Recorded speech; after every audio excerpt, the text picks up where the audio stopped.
India के youngest PM Ashwin Bansal ने आज अपनी जानलेवा बीमारी के आगे घुटने टेक दिए। अब सवाल ये है, जो 6,000 करोड़ की प्रॉपर्टी वो किसके नाम?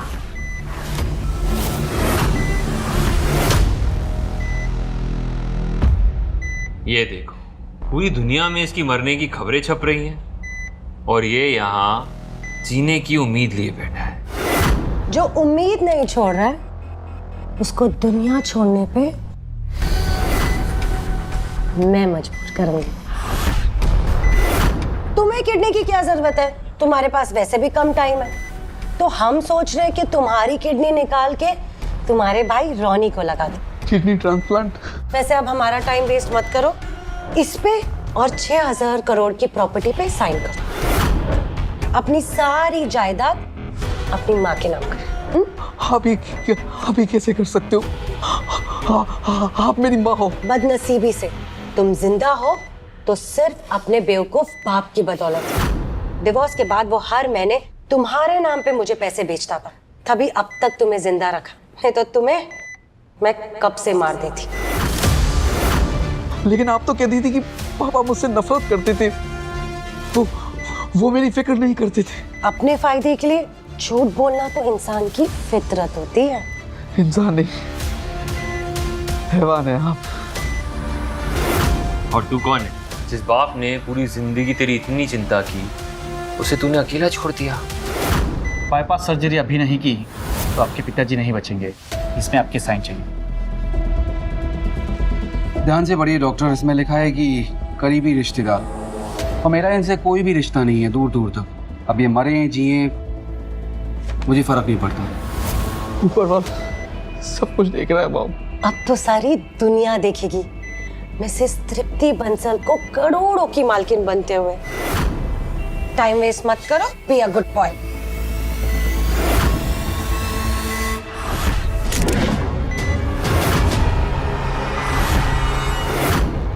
पापा, मैं आपकी माफी का हकदार तो नहीं हूँ। मैंने जिंदगी भर आपको सिर्फ दर्द और दुख दिए हैं, और अगर भगवान ने एक बार और मौका दिया आपका बेटा बनने का, तो सिर्फ आपका बेटा नहीं, आपका गुरूर बनकर आऊंगा।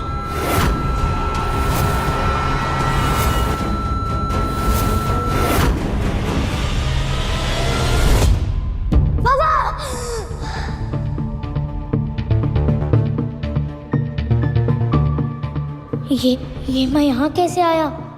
वो हॉस्पिटल, मॉम, ये तो मेरे बचपन का घर। 2018? क्या भगवान ने सच में मुझे एक और मौका दिया है? अरे ये तो मेरे बचपन वाला चेहरा है, और ये छोटे हाथ भी। मतलब मैं अपने पास्ट में वापस।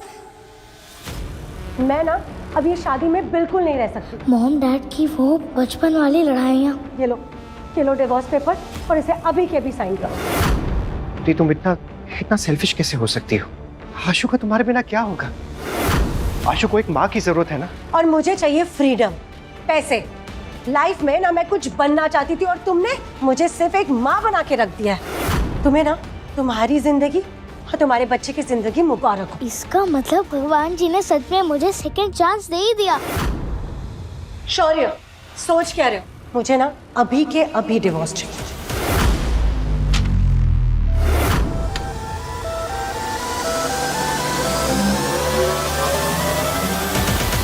आशु, लो, हो गया डिवोर्स। ना पापा को तुम्हारी जरूरत है और ना ही मुझे।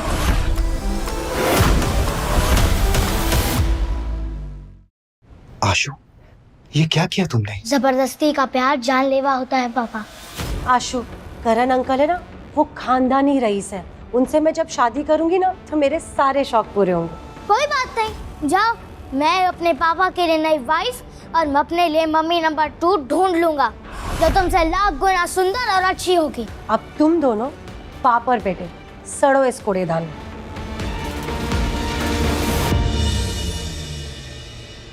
मैं चाहकर भी तुम्हें ऐशो आराम की जिंदगी नहीं दे सकता। दुनिया में मुझसे बुरा कोई बाप ही नहीं होगा। बुरे लोग नहीं, बुरा वक्त होता है पापा, और वक्त को बदलते देर नहीं लगती। अगर तुम मेरा साथ दोगे तो हम दोनों मिलकर ना इस वक्त को भी बदल देंगे। बस हमेशा अपने पापा की हिम्मत बने रहना तुम।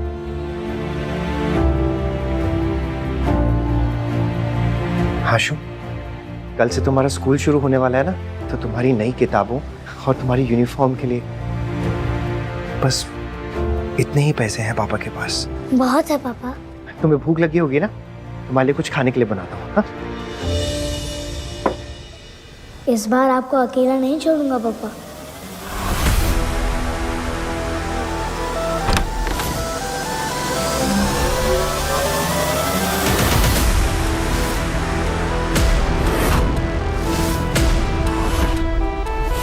अरे ये किसका बच्चा है? चाय वाला होगा।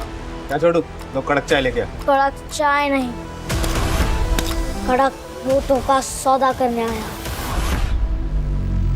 बॉम्बे स्टॉक एक्सचेंज करेगा मेरे पापा का नसीब चेंज।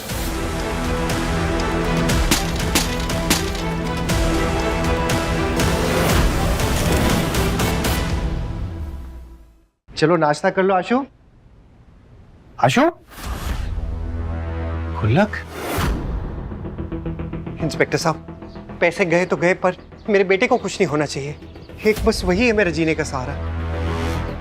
सीसीटीवी फुटेज में तो दिख रहा है तेरा बेटा ही गुल्लक लेके गया है। Stock exchange?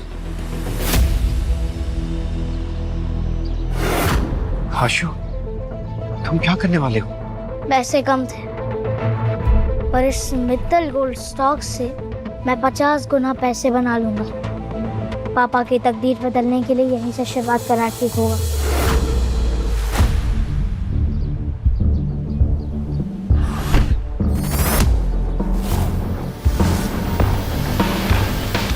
काव्य मैम, आज का स्टॉक मार्केट तो डूब रहा है। जो गहराई में डूबती हुई शेयर मार्केट में से सबसे महंगा मोती बाहर निकाल ले, वही बनेगा एशिया की सबसे बड़ी कंपनी वरदान ग्रुप्स का फाइनेंशियल एडवाइजर। बच्चे, शेयर तुमने खरीदे हैं? मित्तल गोल्ड्स का प्राइस गिरने वाला है। बेटर है कि तुम ये स्टॉक वापस कर दो और अपने घर चले जाओ। आपको कुछ नहीं पता। एक सीक्रेट बताओ, अगले आधे घंटे में रशिया यूक्रेन पर बड़ा हमला करने वाला है और अगले 10 दिन में फॉरेन गोल्ड स्टॉक्स 50 गुना तक बढ़ेंगे। बहुत ही अच्छी कहानी है। एक सजेशन दूं? मुफ्त की सलाह ना मैं देता हूँ और ना ही लेता हूँ। जुबान संभाल कर बच्चे, तुम वरदान ग्रुप की CEO, the financial genius miss Kavya Vardhan से बात कर रहे हो। ये तो काव्या वर्धान है। उनके किसी गलत आदमी से शादी हो गई थी और डिप्रेशन के चलते उन्होंने सुसाइड कर लिया था। बेटा, गोल्ड प्राइस कभी इतने नहीं बढ़ते हैं। इंटरनेशनल अलायंस सब संभाल लेंगे और किसी भी टाइप की कोई जंग नहीं होने वाली है। ये लड़की सुंदर भी है, शरीफ भी है। क्यों ना एक तीर से 2 निशाने लगाऊं? पापा की जिंदगी बन जाएगी और इनकी भी बच जाएगी। हेलो, कहाँ खो गए? तुमसे बात कर रही हूँ मैं। हाँ, एक शर्त लगाएंगी? कैसी शर्त? अगर अगले 20 मिनट में स्टॉक कम हो गया तो मैं कभी अपने पापा के पैसे स्टॉक में नहीं लगाऊंगा और आपसे माफी भी मांग लूंगा। और अगर स्टॉक बढ़ा तो आप मेरी हर बात मानेंगे और मेरे पापा से शादी करके मेरी मम्मी नंबर 2 बन जाएगी। ये मेरी तरफ से शगुन है। दीपक की समझे?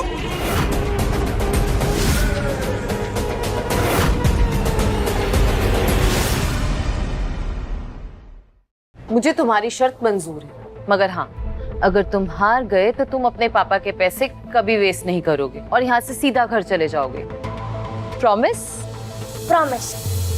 आशु, आशु, तुम यहाँ क्या कर रहे हो? और गुल्लक के पैसे कहाँ हैं? वो सारे पैसे मैंने स्टॉक पे लगा दिए पापा। इतनी मेहनत से एक एक पाई मैंने जोड़ के वो पैसे इकट्ठे किए थे और तुमने ऐसे गवा दिए। हमारी तकदीर बदलने वाली है और वो सिर्फ 20 मिनट में। रातों रात अमीर हो जाएंगे। घर, गाड़ी, बंगला हम सब ले लेंगे। रातों रात अमीर? चप्पल चुराने वाले कब से महंगे जूते पहनने के ख्वाब देखने लगे, और टिंगू, शेयर मार्केट के बारे में पता भी है तुझे कुछ? जबान संभाल के बात करो। और तुम अपनी औकात संभाल कर बात करो। करण मल्होत्रा को आखिर क्या रहे हो तुम?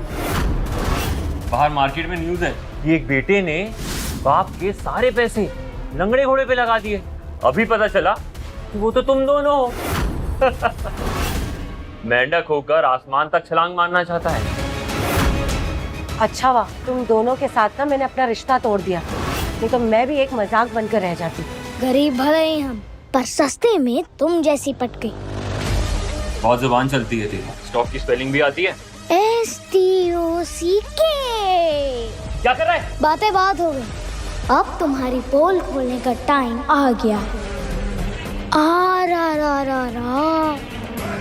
कितने बुरे स्टॉक्स खरीदे आपने यहाँ।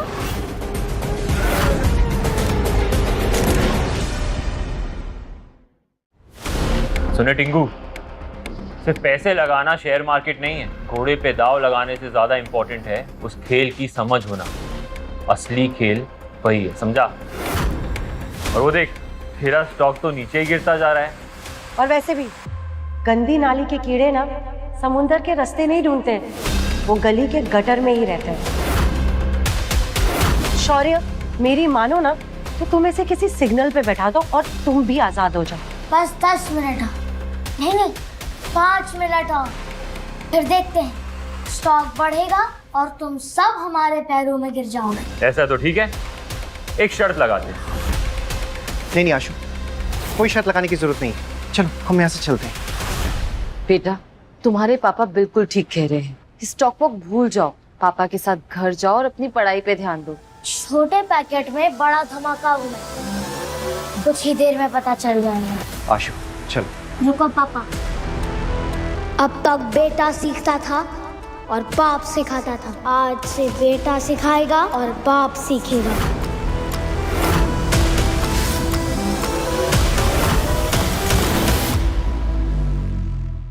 बस एक बार मुझ पर विश्वास कर लीजिए पापा। क्या आप लाइफ में एक बार नहीं जीतना चाहते? जीतने के लिए किस्मत चाहिए, लेकिन तुम्हारे कपड़ों की तरह तुम्हारी किस्मत भी फटी हुई है।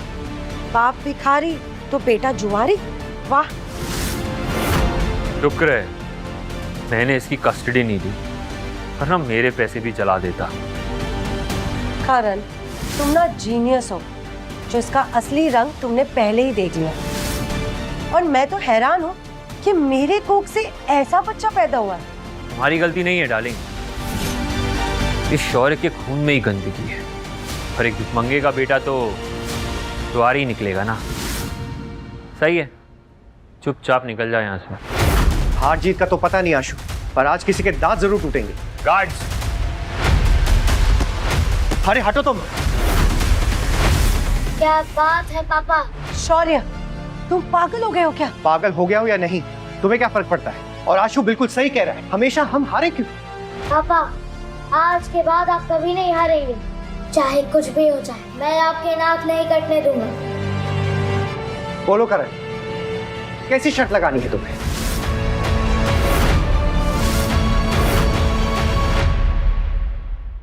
अगर अपने आप को शर्मिंदा करना ही है तो कर लो। 15 मिनट में अगर ये स्टॉक ऊपर नहीं आया तो तुम दोनों जिंदगी भर मेरे नौकर बन के रहोगे। लेकिन आशु बच्चा है, इसमें उसे घसीटने की जरूरत नहीं है तुम्हें। कोई बात नहीं पापा, जीत हमारी होगी। शौर्य, तुम सोच भी कैसे सकते हो कि तुम जीत जाओगे? क्या तुमने सच में मान लिया है कि तुम्हारा बेटा यूं ही हवा में कोई भी शहर चुन लेगा और पैसे लगा देगा और तुम पैसे जीत जाओगे? लेकिन अगर आप हार गए तो? अगर हम हार गए तो यहीं सबके सामने घुटने टेक कर तुमसे माफी मांगेंगे और तुम दोनों के रास्ते में कभी नहीं आएंगे। पक्की बात? पक्की। लेकिन अब तेरे पास सिर्फ 13 मिनट बचे हैं। जिंदगी भर मेरे जूते साफ करने के लिए तैयार हो जा। सॉरी, तू आशु को अच्छे स्कूल में डालना चाहता था ना? टेंशन मत ले, मैं हूं ना, मैं डालूंगा, लेकिन प्यून बनने के लिए। अभी समय बाकी है। तुम्हारा समय तो तभी खत्म हो चुका था शौर्य, जब तुमने करण मल्होत्रा से पंगा लिया था। अगर मुझे अपनी असलियत इनसे छुपानी ना होती तो मैं इनकी मदद ज़रूर करती, लेकिन ये स्टॉक मार्केट किस्मत के दम पे नहीं चलती।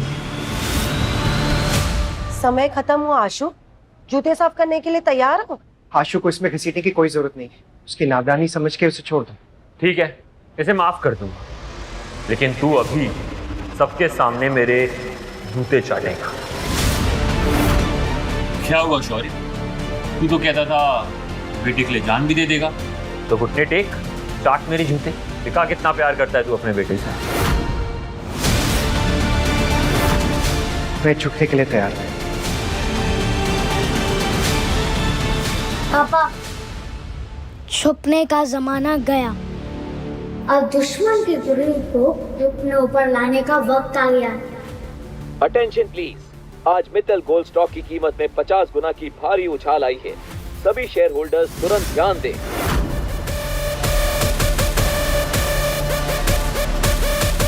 ये अचानक स्टॉक ऊपर कैसे जा रहा है? इम्पॉसिबल। पापा, आज से आपको किसी के सामने झुकने की जरूरत नहीं है।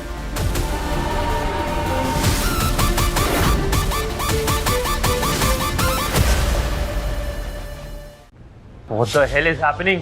ये अचानक से स्टॉक ऊपर कैसे जाने लगा? क्या बढ़ गया है?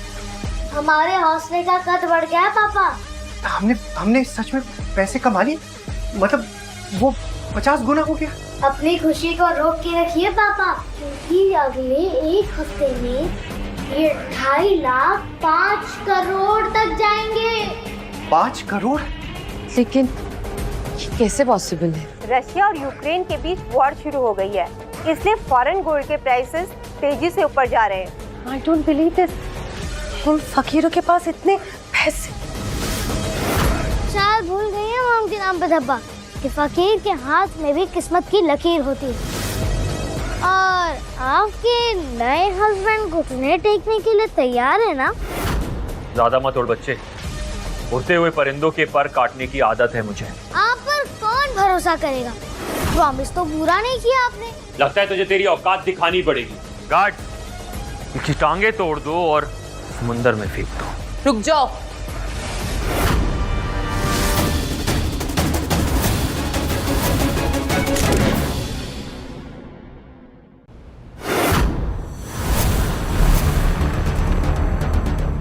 हाँ, अरे डेविड भाई, हाँ आप यहाँ कैसे?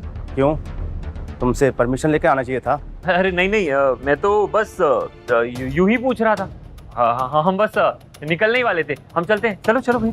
अंकल, अभी शर्त पूरी नहीं हुई है। ज्यादा जुबान चल रही है तेरी, जुबान निकाल लूंगा, समझा? अच्छा हुआ याद दिलाया छोटे उस्ताद, तुम दोनों ने कह ही दिया था कि हारोगे तो घुटने टेकोगे, तो हमसे गलती हो गई, हमें माफ कर दो। तुम्हारी गलती। वैसे तुम दोनों माफी के लायक नहीं हो, लेकिन मेरे पापा कहते हैं माफ करने वाला गलती करने वाले से बड़ा होता है। और आप सब तो मेरे और पापा के सामने इतने छोटे हो। तुझे एक दिन जरूर देख लूंगा टिंगू। चलो।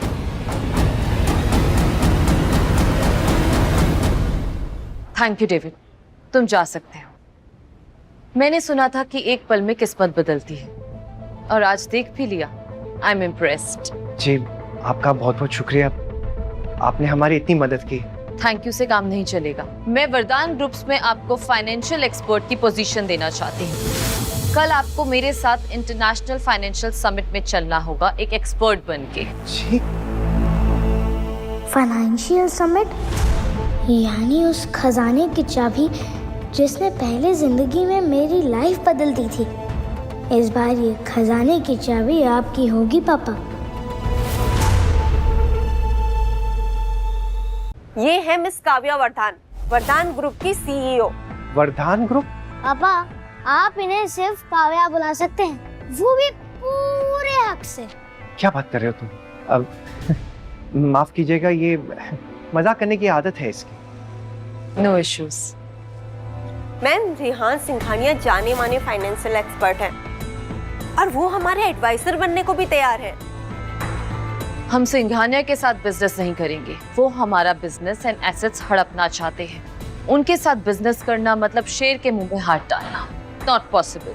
काव्या जी, मुझे ये फाइनेंशियल समिट इसके बारे में कुछ पता नहीं है। अब और इतनी बड़ी जिम्मेदारी तो मैं नहीं निभा पाऊंगा। Please mister Shaurya, don't be humble. मैंने अभी देखा कि यहाँ पे क्या हुआ, इसलिए प्लीज आप ये सब बहाने मत कीजिए। आप शायद मुझे गलत समझ रही हैं। ये तो बस ऐसे ही तुक्के में बच्चे ने कर दिया। इतना सब कुछ एक छोटा सा बच्चा कैसे सोच सकता है? मुझे पता है कि आप इसका क्रेडिट नहीं लेना चाहते। ये सब आप ही ने किया है। कल जहां फाइनेंशियल समिट में सब लोग अपनी किस्मत के भरोसे बेट लगाएंगे, हम लोग अपनी सोच और एक्सपीरियंस के भरोसे बेट लगाएंगे। देखिए मिस्टर शौर्य, आई अंडरस्टैंड कि आप रेगुलेटरी बोर्ड के सामने नहीं आना चाहते और किसी भी टाइप का एक्सटर्नल रिस्क नहीं लेना चाहते ताकि किसी को पता ना चले। इसलिए आप खुद पैसे नहीं लगाते, किसी से बोल के या फिर किसी से इन्वेस्ट करवाते। बट प्लीज, कल का समिट मेरे लिए बहुत इंपॉर्टेंट है और मुझे आपकी हेल्प की बहुत जरूरत है। पापा आपकी मदद करेंगे, लेकिन शर्त पूरी होने के बाद। आशु, अब ये कौन सी शर्त है? ये है इस हैंडसम बेटे के हैंडसम बाप। बोलो, मेरी मम्मी नंबर 2 बनने के लिए तैयार हो ना आप?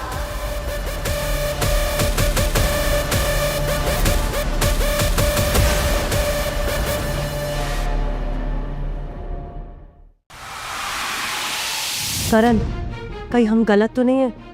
और वो आशु जीनियस। मोंटी, तुम भी ना कभी कभी वो बदबूदार मोहल्ले के लोगों की जैसे बातें करती है। देश विदेश के जाने माने बिजनेसमैन पहुंचे मुंबई। उस फाइनेंशियल समिट के लिए जो तय करेगा वर्धन ग्रुप का भविष्य। उनके गिरते हुए शेयर्स को देखकर लग रहा है आने वाला कल उनके लिए कंगाली का संदेश ला सकता है। हम लविंग इट, हम सो लविंग इट। ये वरदांस का प्लान था। भाई, शौर्य और आशु वरदांस के साथ तो। अरे उन दोनों की ठेले लगाने की औकात नहीं है। वो क्या ज्वाइन करेंगे वरदांस को? ये सब एक गेम था, एक माहौल बनाना चाहते थे उन लोग।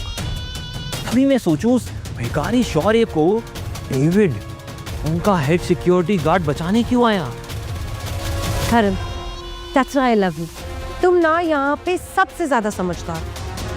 बहुत जल्दी तुम्हारा वो भिखारी एक्स हस्बैंड और उसका बेटा हमारे सामने नाक रगड़ते दिखेंगे, और ऐसा कि उनके लिए जमीन भी कम पड़ जाएगी।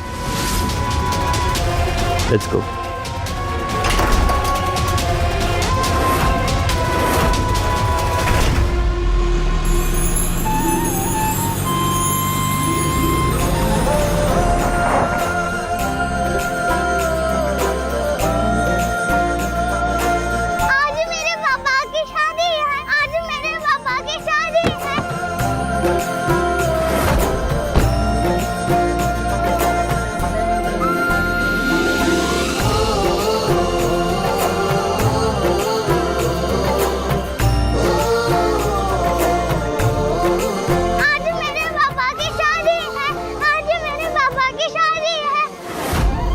आज एक बेटा अपने बाप की शादी करा रहा है। जिसको सबने समझा छोटा पैकेट, वो आज बड़ा धमाका करने जा रहा है।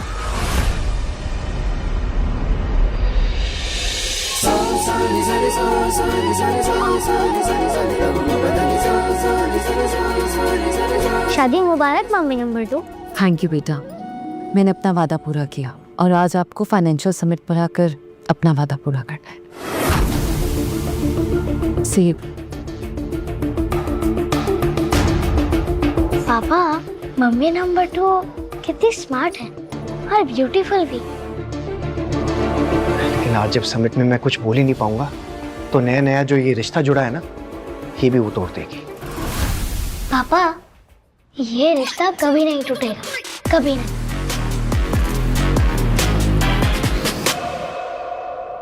पापा, हाँ? रिक्शा से चलते हैं। क्यों आशु, तुम्हारे पापा की लॉटरी लगी है? बस स्टैंड आगे है, बस में चलते हैं, आओ।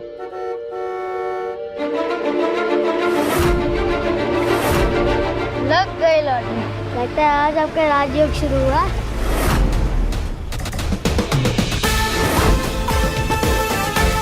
सर, आपको हमारे साथ चलना होगा। किस राजयोग की बात कर रहे हो तुम आशु? मैंने तो अपने सपने भी गिरवी रख दिए, पता नहीं अब क्या होगा। सर गाड़ी बैठिए ना, काव्या मैडम का ऑर्डर है, पहले शॉपिंग फिर फाइनल से सबमिट। मैडम आपको वहीं मिलेंगी। 256 नंबर की बस आती होगी, बस हम उसमें चले जाएंगे, आप तकलीफ मत कीजिए। अरे पापा, आप मम्मी नंबर 2 की बात नहीं मानेंगे तो वो नाराज हो जाएंगे। मैं तो अपने नई मामा की हर बात मानूंगा। अब चलिए। चलिए सर।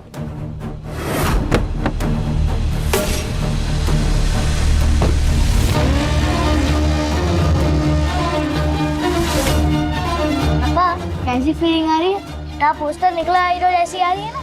हीरो कब जीरो बन जाएगा ना, पता भी नहीं चलेगा। आशु, ये लोग यहाँ कहाँ से आ गए? तुम भिखारियों की इतनी हिम्मत कि तुम लोग यहाँ आओ। यहाँ आना तुम दोनों को बहुत महंगा पड़ेगा।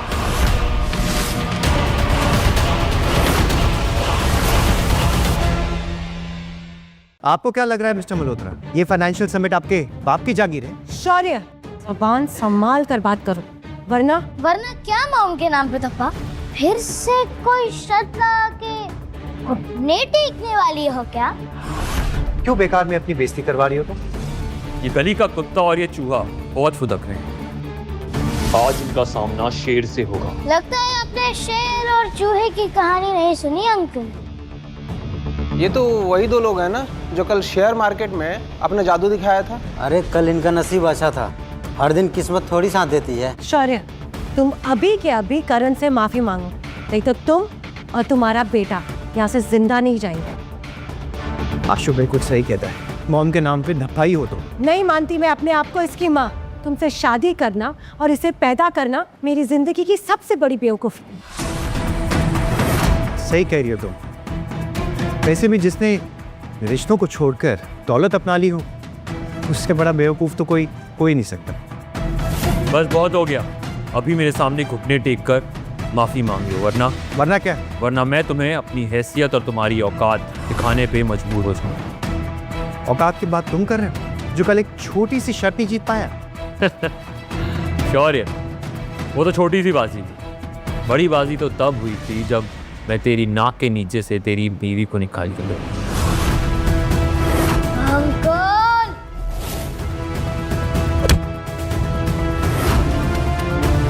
करण, तुम ठीक तो? मैं तुम्हें चैन से जीतना तो दूर, चैन से हारने भी नहीं दूंगा।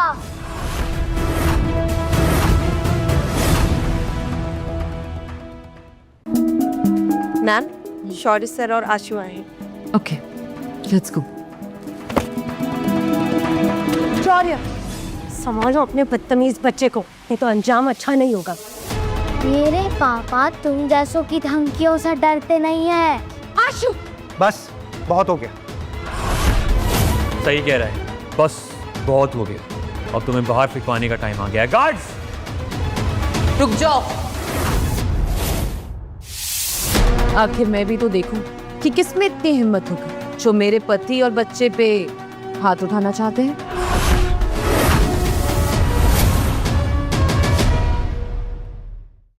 अच्छा, बहुत शौक है तुम्हें इस लावारिस बच्चे की माँ बनने का?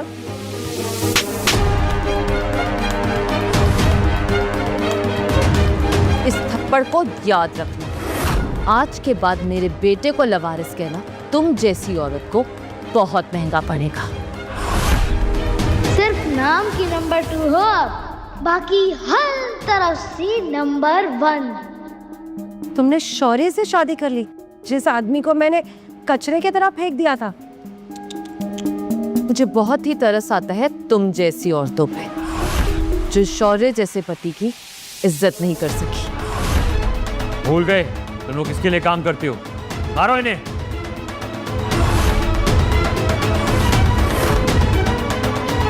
What the hell? अब मैं समझी, तुमने शौर्य से शादी की क्योंकि तुम्हें लगा वो कोई स्टॉक गुरु है, बट तुम्हें ना बहुत जल्दी पता चल जाएगा कि ये आदमी एक अनपढ़ और गंवार है और तुम पता नहीं कहाँ फंस गई हो। पास में शौर्य चाहे जो भी रहा, लेकिन आज के बाद सब उसकी इज्जत करेंगे, क्योंकि वो वरदान ग्रुप्स का दामाद और फाइनेंशियल एडवाइजर है, काव्या वरदान का पति। तुम वरदान फैमिली की बड़ी बेटी हो?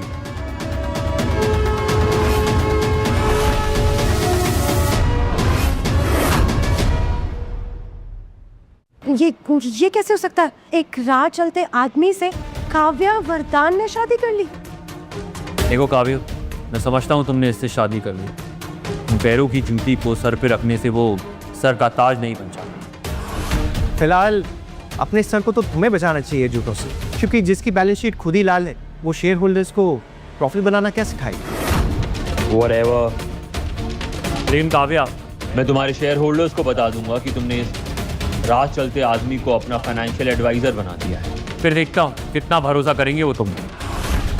अगली बार से सोच समझ के बात करना कि तुम्हारे सामने कौन खड़ा है। और जहाँ तक बात रही मेरे शेयर होल्डर्स की, तो वो तुम जैसे आदमी की बातों से बहकने वाले नहीं हैं। अब लविंग इट। बहुत भरोसा है ना तुम्हें इस पे, तो ठीक है, आज एक स्टोन ऑक्शन है, देखते हैं वहाँ ये 2 कौड़ी का आदमी मुझसे जीतता है कि नहीं। आशु, स्टोन ऑक्शन? मुझे तो पत्थरों के बारे में कुछ पता ही नहीं है। पापा कोई बात नहीं, बस ये समझिए कि एक बड़ा वाला पत्थर दुश्मन के दिमाग पे पड़ा है, और चाहे खेल कुछ भी हो, जीत सिर्फ हमारी होगी। पक्का? तो फिर ठीक है, मिलते हैं ऑक्शन में।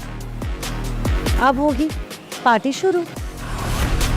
इस ऑक्शन में सिर्फ पत्थरों की नहीं, इज्जत की भी बोली लगी।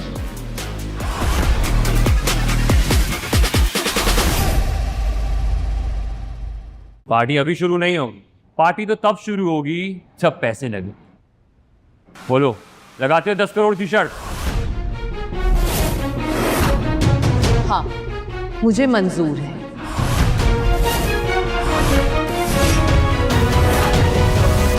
Namaste, ladies and gentlemen. We are going to present you the rarest treasure of this decade.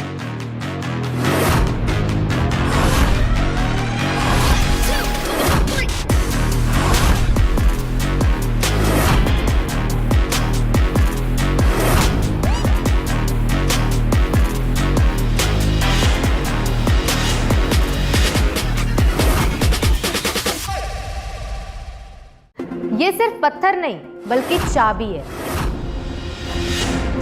तकदीर की चाबी। जो भी बोली जीतेगा उसे उसके पत्थर को हमारे इस एंशिएंट ज्वेल कटिंग टूल से उसके पत्थर को कट करने का मौका मिलेगा। हमारे साथ एक जेमस्टोन एक्सपर्ट है जो आपको आपके पत्थर की कीमत बताएंगे। मुझे तो बहुत डर लग रहा है मैम। शौर्य सर की समझ में कुछ आएगा? उन्हें पत्थरों की पहचान है भी। शौर्य को पत्थर की पहचान हो या ना हो, मगर मुझे हीरे की पहचान जरूर है। मैंने यहाँ आने से पहले एक इनसाइडर से पता लगाया था। पहले, दूसरे, तीसरे पत्थर में खास टाइप के जेमस्टोन्स हैं। जो भी उन्हें खरीदेगा वो जीत जाएगा, मगर जो भी तीसरा पत्थर खरीदेगा वो बर्बाद हो जाएगा, क्योंकि उस पे जेमस्टोन का निकलना बहुत मुश्किल है। पापा डरो मत, बस एक्टिंग करो कॉन्फिडेंट रहने की। तो शुरू करते हैं इस सदी का सबसे बड़ा जेमस्टोन ऑक्शन। पत्थर नंबर 1 के लिए बिडिंग स्टार्ट होती है।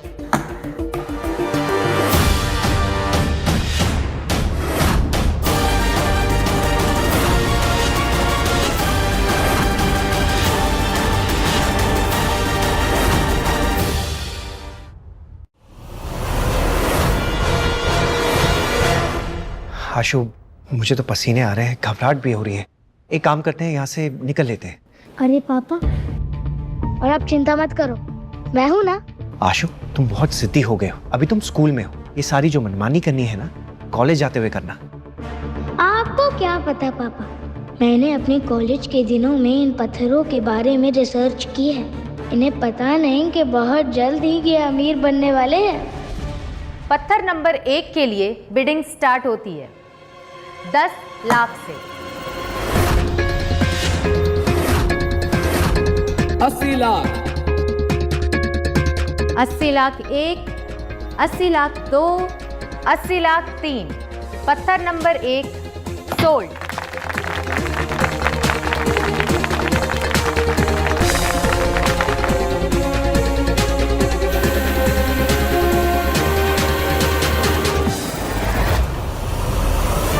ऐसे चल के कोई भी आ गया ऑक्शन में, इन्हें तो जेमस्टोन की समझ भी नहीं है। आशु, तो कौन सा हम सालों से पत्थर तोड़ रहे हैं? मेरी मानो, अभी भी टाइम है, यहाँ से निकल लेते हैं। लगता है शौर्य को पत्थर नंबर 1 की समझ थी, इसलिए उसने इस पे पैसे बर्बाद नहीं करे।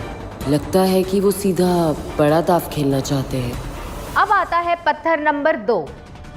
बिडिंग शुरू होती है 50 लाख से। पापा, ये पत्थर सही, हम यही वाला पत्थर चुनेंगे। नहीं आशु, बहुत रिस्की है। शौर्य बोली क्यों नहीं लगा रहे हैं? कहीं वो डर तो नहीं गए हैं?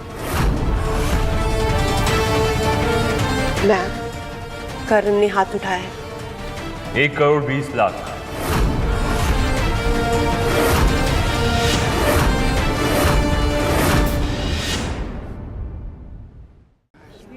क्या हुआ शौर्य, हाथ नहीं उठाया?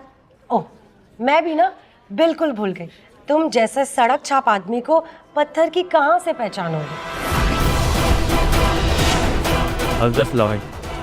वैसे तेरी दूसरी बीवी के पास 10 करोड़ चुकाने के लिए है ना, शर्त हारने के बाद। मैंने कहा था ना मैडम, शौर्य सर आज नैया डुबा के रहेंगे। नहीं, ऐसा बिल्कुल भी नहीं है। मोर उसी बादल के सामने नाचता है जो बरसने वाला है। मैं देख रही हूँ कि शौर्य की आंखें तीसरे नंबर पत्थर पे गड़ी हुई हैं। कॉन्ग्रेचुलेशंस, पत्थर नंबर 2 आपका हुआ। इसे कट करके चेक करा लीजिए। रुको, सारे पत्थर लास्ट में एक साथ कट होंगे। इसे बताता हूँ कि आखिर मैं चीज क्या हूँ। पत्थर नंबर 3 के लिए बिडिंग स्टार्ट होती है 1 करोड़ से। पापा, ये वाला पत्थर ले लेते, ये हमारे लिए गोल्डन चांस है। नहीं आशु, ये बहुत खतरनाक खेल है, मुझे नहीं खेलना है। 2 करोड़। लगता है करण को जेम्स में नहीं, शौर्य को नीचा दिखाने में इंटरेस्ट है। Stupid man. क्या हुआ शौर्य, कहीं आते समय रास्ते में जुबान तो नहीं गिर गई? बहुत देर से चुप बैठा है। करण, हमारी जीती हुई दौलत देख के ना उसकी आंखें भी गिर जाएंगी। और वैसे शौर्य, इतने दुखी मत लगो, क्योंकि अभी पार्टी तो शुरू होगी। करण मल्होत्रा साहब की बोली 2 करोड़, 2 करोड़ 1, 2 करोड़ 2।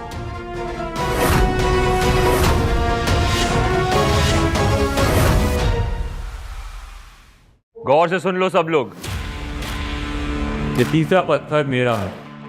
ये शौर्य की खामोशी बता रही है कि इसकी जेब कितनी गहरी है, इतनी कि उसमें चिल्लर भी नहीं है ना शौर्य? पत्थर नंबर 3 सोल्ड टू मिस्टर करण मल्होत्रा।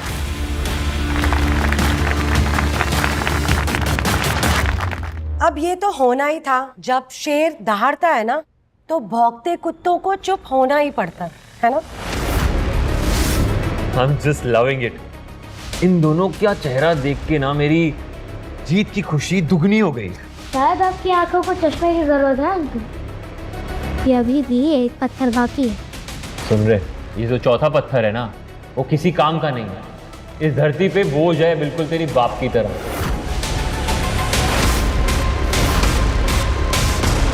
अब देर किस बात की?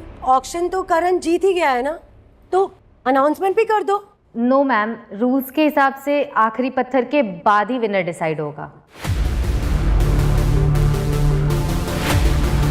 पत्थर नंबर 4 बेकार है, टाइम वेस्ट। चलो चलो चलते हैं, चलो चलो चलो चलते हैं। पत्थर नंबर 4 के लिए बिडिंग शुरू होती है 5 लाख से। 5 लाख।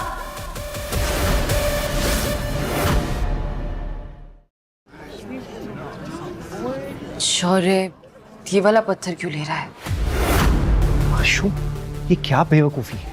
ऑलरेडी करण को 10 करोड़ रुपए देने हैं और ऊपर से तुम ये सब कर रहे हो। अरे पापा, बेकार में गरीब बन रहे हैं, हमेशा देने की बात करते रहते हैं। ये तो अमीरों की निशानी है।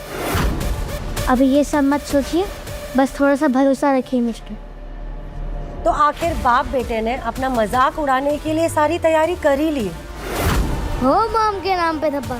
मजा तो तब आता जब आप लोग भी बोले लगाते, लेकिन लगता है आप दोनों में हिम्मत नहीं है। ये जो पत्थर है ना, ये बिल्कुल यूजलेस है।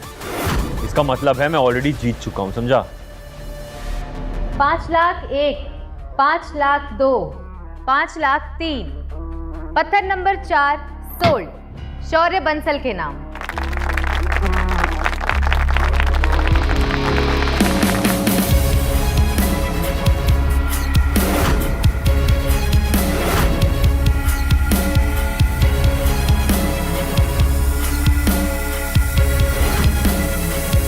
Cut the stone.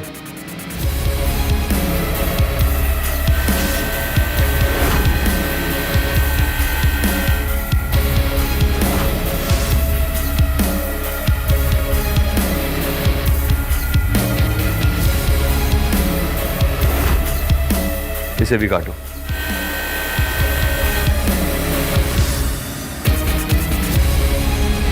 Oh my God. देखा काव्य, मैंने कहा था ना कि मल्होत्रास हमेशा जीतते हैं। 10 करोड़ रेडी रखना, तुम शर्त हार गई। अरे इतनी भी क्या जल्दी है, हमारा पत्थर अभी कटना बाकी है। वगैरह।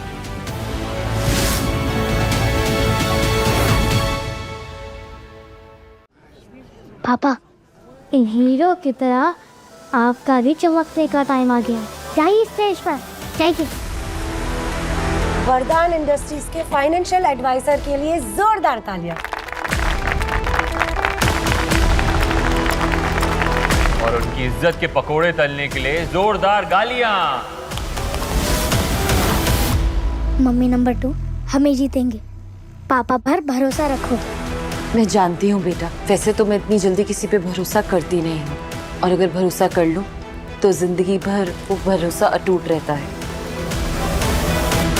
एक मिनट, पत्थर तोड़ने से पहले चलिए देखते हैं कि मिस्टर शौर्य बंसल की किस्मत की लकीरें क्या कहती है। अरे अरे, इनके हाथों में तो अमीर की कोई रेखा ही नहीं है।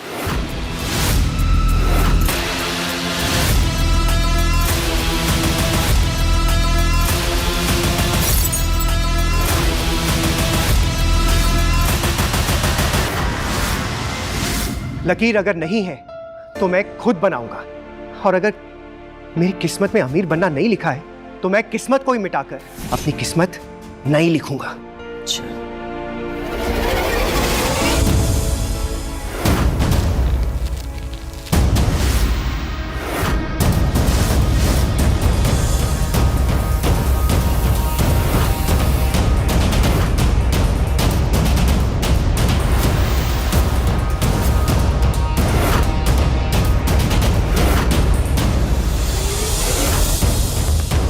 काटो इसे।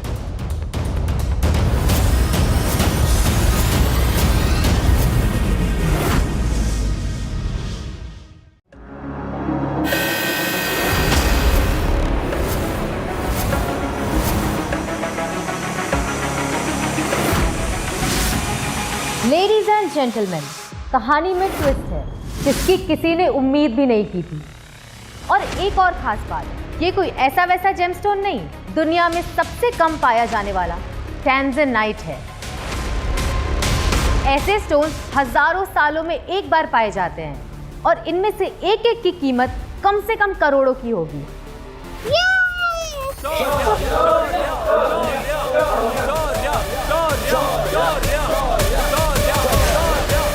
करण, आज तुमने 10 करोड़ रुपए खो दिए और अपनी 2 पैसे की इज्जत भी। How sad.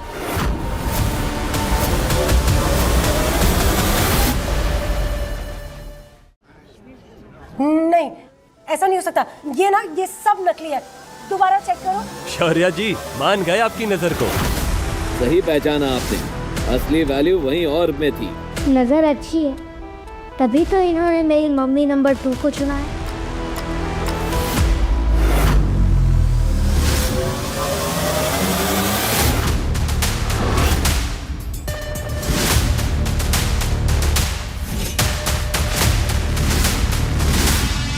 रेहान सिंह भाई, वेलकम सर।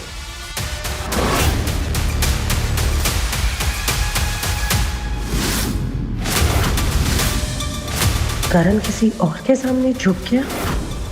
मैं डिस्कशन तो नहीं, डील करता हूँ। बहुत सुना है मिस्टर सिंघानिया के बारे में। कहते हैं ये जिस पत्ते पर हाथ रखे वो इक्का निकलता है।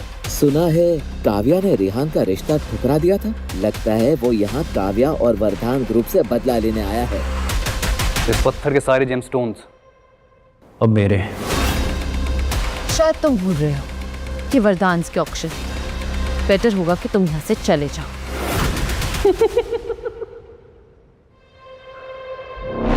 मैं निकल जाऊं? वो भी खाली हाथ? Not a chance Kavya. आज मैं इस जगह से 2 चीजें तो जरूर लेकर जाऊंगा। पहला ये जेमस्टोन्स और दूसरी तुम।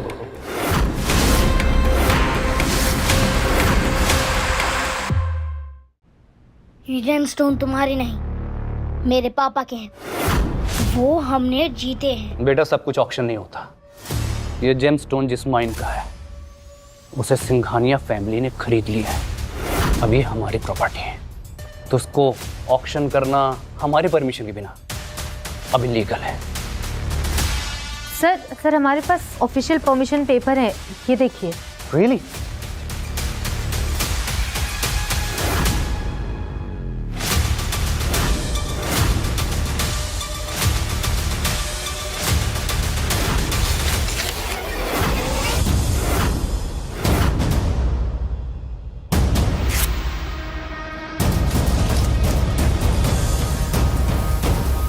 थोड़ा आया मुझसे 10 करोड़ लेने वाला। अभी जो टेंजनाइट है ना, ये भी हाथ नहीं आएगा तेरे। पापा जेमस्टोन देंगे, लेकिन मेरी मम्मी नंबर 2 को वेडिंग गिफ्ट के तौर पर। बेटा अपने पापा का चेहरा ने एक बार अच्छे से देख लिया आखिरी बार, तो कुछ पल के बाद वो सिर्फ एक याद बनकर रह जाएंगे।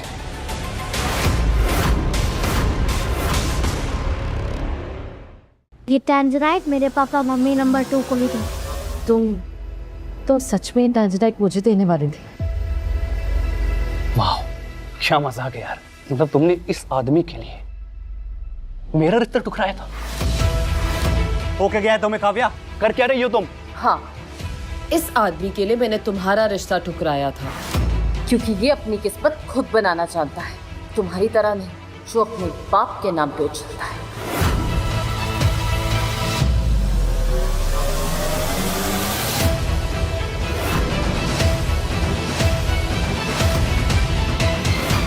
काव्या, इन्हें वो ताज़नाइट जो भी है वो दे दो ना, ताकि ये मामला यहीं का यहीं खत्म हो जाएगा। नहीं शौर्य, वो गिफ्ट मेरे पति ने मुझे पहली बार दिया है, और उस गिफ्ट के लिए मैं पूरी दुनिया से लड़ सकती हूँ। इतनी आसानी से नहीं मानना तुझे। अगर शेयर होल्डर्स की मीटिंग है ना, मैं भी देखता हूँ इस डरपोक को तुम कैसे सबके सामने इंट्रोड्यूस करती हो। बस कुछ दिन के अंदर तुम्हें रोड पे ना ले आया तो मेरा नाम रिहान सिंघानिया नहीं। I'll see you there.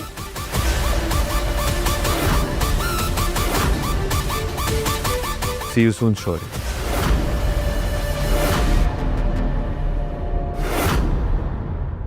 आशु, अरे आप कहाँ जा रहे हैं? मैं आपको छोड़ देती हूँ। अरे नहीं नहीं, हम लोग चले जाएंगे। अरे मम्मी नंबर 2, मुझे तो बहुत डर लग रहा है। अगर वो अंकल आ गए तो क्या हम आज रात आपके घर रुक सकते हैं प्लीज? हाँ बेटा, बिल्कुल।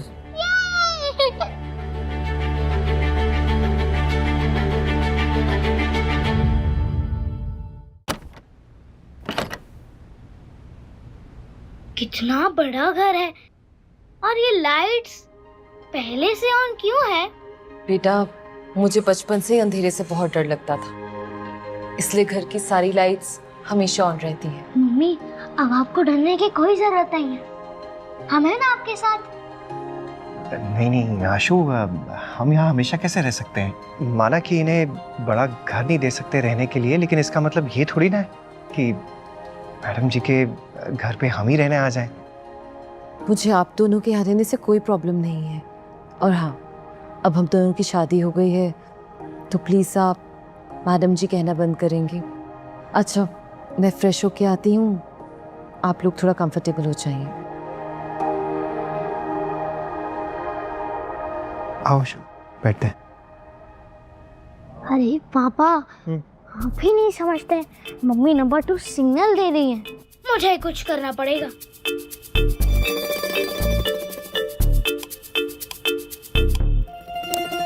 ये लाइट को क्या हुआ?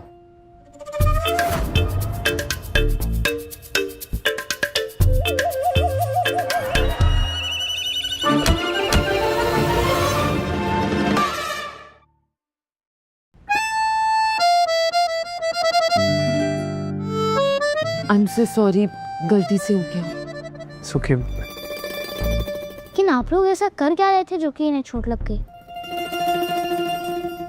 मुझे नींद आ रही है, मैं सोने जा रहा हूँ। Good night.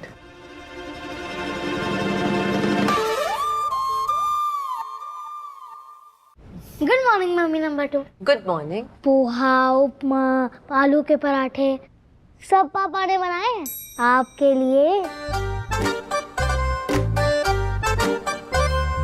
खा के बताओ कैसा बना है।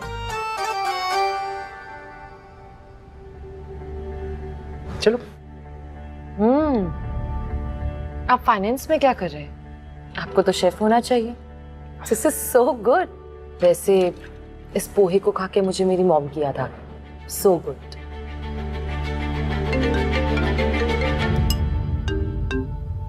हेलो मैम, जल्दी ऑफिस आ जाइए। देशमुख जी ने हमें रॉ मटेरियल देना बंद कर दिया है। सारे कस्टमर्स हमारा प्रोडक्ट लेने से मना कर रहे हैं, जिसकी वजह से हमारे स्टॉक की वैल्यू गिर रही है। व्हाट? खबर मिली है कि सिंघानिया ग्रुप और देशमुख ग्रुप के बीच में एक सीक्रेट डील हुई है। वो अपना प्रोडक्ट मार्केट में हमसे आधे दाम में बेच रहे हैं। सारे कस्टमर्स उनकी तरफ जा रहे हैं। मैम, आप तुरंत ऑफिस आ जाइए। या आई एम कमिंग। मैं आ रही हूँ। मुझे कुछ जरूरी काम है, मैं आती हूँ। आई सी यू गाइस। आशु, मैं रेहान सिंघानिया से जाके माफी मांग लेता हूँ। ये उसी ने किया होगा। जरूर स्टोन ऑक्शन का ना बदला ले रहा है वो हमसे। पापा, अगर आप वहाँ गए तो वो सब आपकी पिटाई करेंगे। अगर आपको मम्मी नंबर 2 की मदद करनी है तो मेरे पास एक आइडिया है। कैसा आइडिया?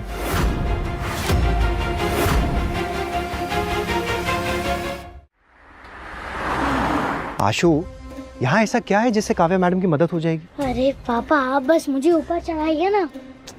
ऊपर? लड़का भी ना। इधर आओ। आशु, आशु संभल के। पापा, हाँ। आप भी आ जाओ। आशु, मैं तुमसे कह रहा हूँ, ये चोरी करके हम काव्या मैडम की मदद नहीं करेंगे। बहुत सुस्त है आप, ऊपर आओ ना। अच्छा ठीक है, तुम संभल के रहो। हाँ, मैं आ रहा हूँ ऊपर।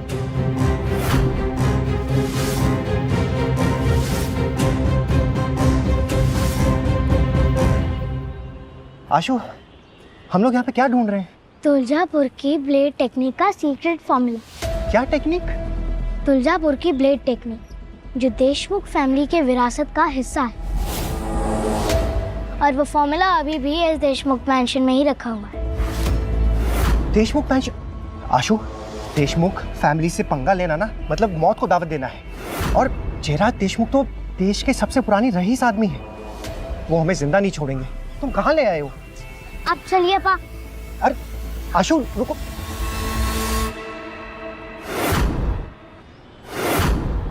रुको, चलो अंदर।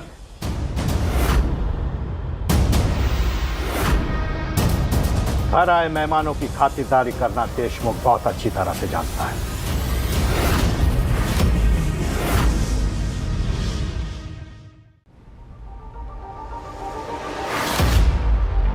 गलत घर में चोरी की, वो भी एक बच्चे के साथ मिलके। शर्म नहीं आती तुम्हें?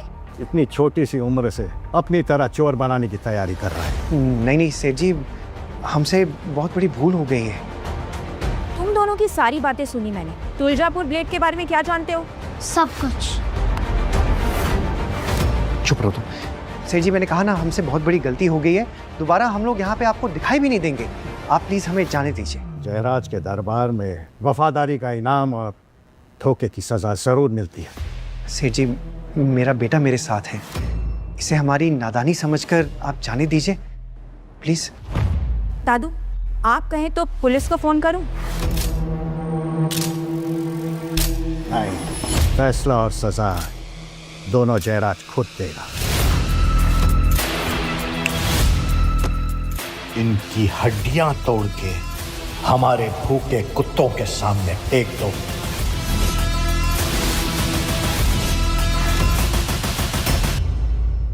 मैंने तुम्हें जयराज जी के साथ मीटिंग फिक्स करने को कहा था, क्या हुआ उसका? कोशिश कर रहे हैं मैम, लेकिन वहां से कोई जवाब नहीं मिल रहा है। उनकी तरफ से कभी इतना लेट रिप्लाई नहीं आया। स्ट्रेंज। सेठ जी, मैं आपके सामने हाथ जोड़ता हूँ, प्लीज हमें जाने दीजिए।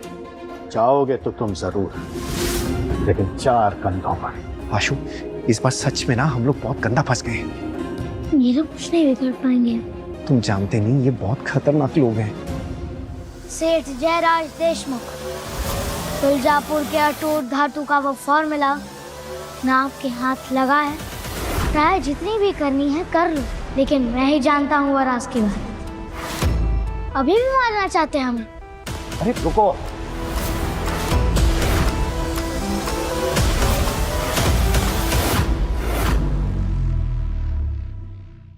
कहाँ सुना तुमने तुलजापुर के अटूट धातु के बारे में? चाहे जहाँ भी सुना, लेकिन मुझे ये पता है कि आपने पूरी जिंदगी उस धातु को ढूंढने में लगा दी। दादू, आप कहाँ इस बच्चे की बातों को सीरियसली ले रहे हैं? नहीं छाया, उस तकनीक के बारे में मेरे जीवन काल में बाप दादा नहीं ढूंढ पाए, लेकिन ये बच्चा कौन हो तुम, और तुम्हें उस तकनीक का राज कैसे पता है? आप आम खाइए ना, गुठलियाँ क्यों गिन रहे हैं? बताइए, आपको वो फॉर्मूला चाहिए या नहीं? कहाँ है वो धातु, बताओ। सेठ जयंत राव की मौत की खबर आई थी, और ये भी उनके मरने के बाद तुलजापुर का अटूट धातु उनके महल में एक शाही तलवार में पाया गया था। ये तो मेरे पूर्वजों का तकनीक है। इतने स्थानों से मैं ढूंढ रहा था, आज भाले में मिल गया।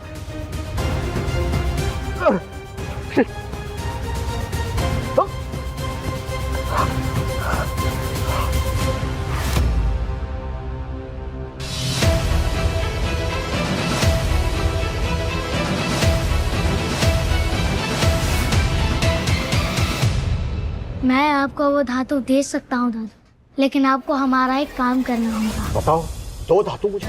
दादू, ये टाइम वेस्ट कर रहा है और कुछ नहीं। नहीं छाया, अगर देशमुख परिवार की विरासत वापस लाने में 1% भी चांस है ना, तो मैं चांस इस बच्चे को देना चाहूंगा।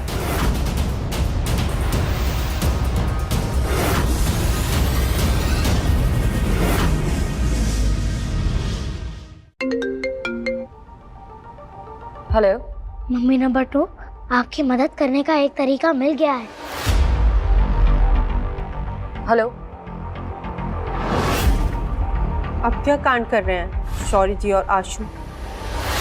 मैं नहीं जानती कि अब वो क्या कर रहे हैं, लेकिन पता नहीं क्यों मुझे उन दोनों पे पूरा भरोसा है। वो इस चुनौती को भी पार कर लेंगे।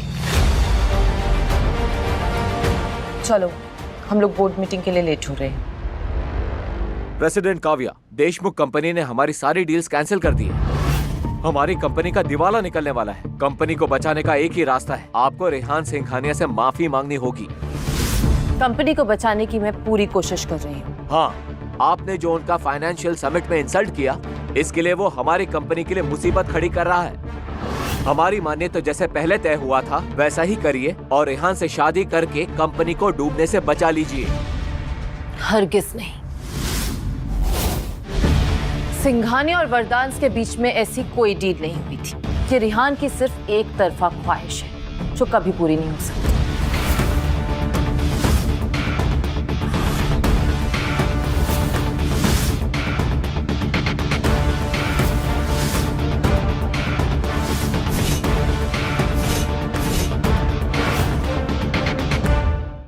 हमारी बोर्ड मीटिंग चल रही है। तुम्हारी हिम्मत कैसे हुई हमारी बोर्ड मीटिंग में आने की? Get out. मौका खुद चलकर तुम्हारे पास आया है और तुम उसी को तेवर दिखा रही हो यार। आखिर तुम चाहते क्या हो? हाँ, मैं तुम्हें चाहता हूँ, बस ये रिश्ता मेरी मर्जी से चलेगा। पहले तुम मेरी बीवी बनोगी, फिर तुम मेरी सेवा करोगी, क्योंकि जो पति होता है ना वो परमेश्वर होता है। मैं और सिर्फ मैं तुम्हारा परमेश्वर। पता है तुम्हें, अब तुम अपनी हदें पार कर रहे हो। काव्या जी, अगर कंपनी डूब गई तो हमारे बच्चे सड़क पर आ जाएंगे। ओ, मिस्टर जयराज जी का फोन आ रहा है।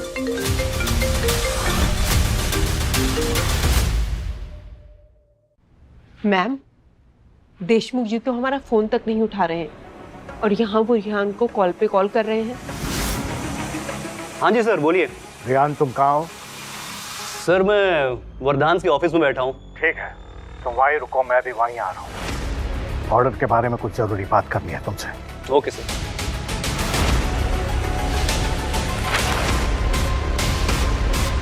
सुना तुम लोग, मिस्टर जयराज खुद तुम्हारे ऑफिस में आ रहे हैं इन पेपर्स को साइन करने और तुम्हें ये बताने कि वो आज के बाद तुम्हारे साथ कोई भी डील नहीं करेंगे। लेकिन तुम अपनी कंपनी को ना अभी भी बचा सकती हो, बस तुमको अपना ईगो साइड में रख के उससे माफी मांगनी होगी। वरदान ना ही कभी किसी के सामने झुके हैं और ना ही कभी किसी के सामने झुकेंगे। ठीक, तुम्हें माफी नहीं मांगनी ना, मत मांगो। और तुम्हें अपनी कंपनी को बचाना है ना, तो उसके लिए तुम्हें मिस्टर जयराज के आने से पहले सीईओ की पोजीशन से अभी कभी रिजाइन करना होगा।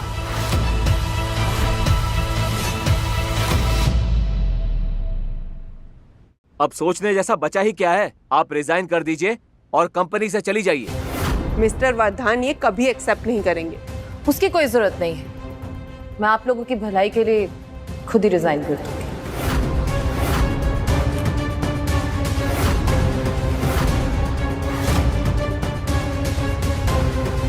काव्या, रुक जाओ, पेपर साइन मत करना। बकरा खुद चल कर आ गया कसाई के पास कटने। तुझे मारने में तो बहुत मजा आएगा। मजा तो अब आएगा।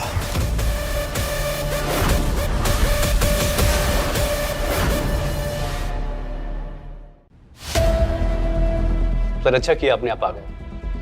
काव्या के सामने आपसे डील साइन करने का सपना मेरा पूरा हो जाएगा। ये तुमसे डील करने नहीं आए हैं, ये मेरे और पापा के कहने पर आए हैं। बेटा मुंह बंद रख। ये सही कह रहा है। मैंने फैसला ले लिया है कि अब मैं रॉ मटेरियल वापस वरदान फैमिली को दूंगा, और वो भी डबल।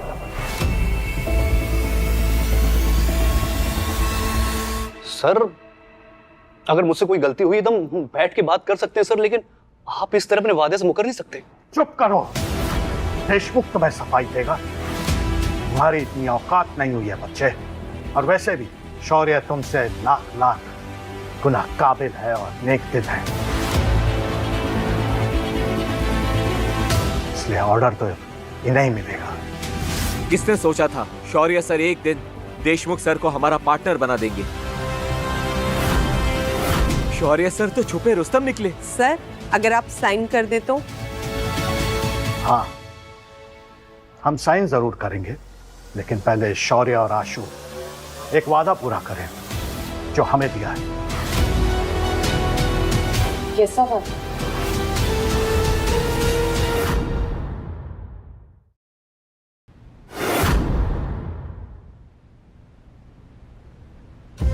मैं आप सबको बता दूं कि मेरे दादू इस डील के लिए इसलिए रेडी हुए हैं क्योंकि इन दोनों ने वादा किया है कि वो हजारों साल से खोई हुई तुलजापुर की अटूट धातु को बनाने की सीक्रेट टेक्निक हमें ढूंढ कर देंगे। क्या सोचकर तुम दोनों ने वादा किया था? पुराने जमाने में तुलजापुर के लोहार समाज ने माँ देवी तुलजापुर की पूजा की, उसके बाद हथियार बनाने की कला सीखी, और फिर वो तकनीक कला उन्होंने दुनिया से छुपा दी। और जब से मैंने होश संभाला है, मैंने अपना पूरा जीवन उस गुप्त विद्या को ढूंढने में निकाल दिया।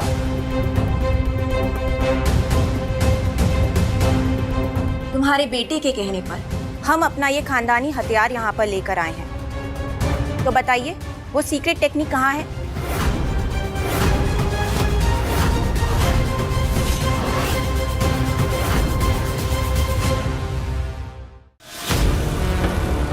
आशु, ये कोई मजाक नहीं है। तुम्हें इसके बारे में किसने बताया? मेरे अंदर की आवाज ने बताया पापा। अंदर की? आपके दूध पीते बच्चे हमें बताएंगे इस प्राचीन तकनीक के बारे में? ये दोनों सिर्फ हमारा समय बर्बाद कर रहे हैं सर, और कुछ नहीं। हम दोनों अभी क्या करने वाले हैं ये सबके सामने आ जाएगा। हे भगवान, प्लीज हर बार की तरह इस बार भी आशु की बात सच कर देना।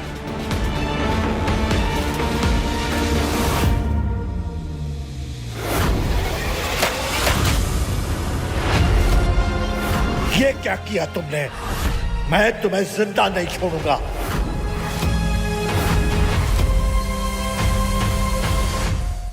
कुत्ता पालो बिल्ली पालो, मगर कभी गलतफहमी मत पालो।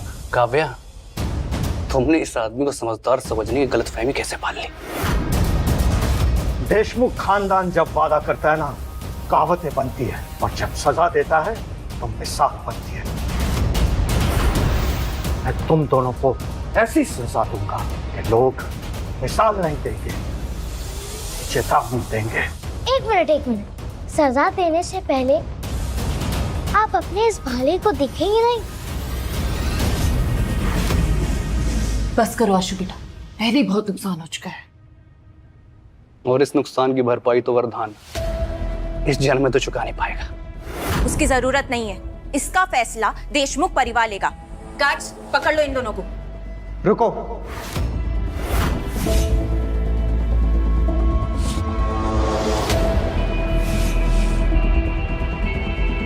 लीजिए सेठ जी।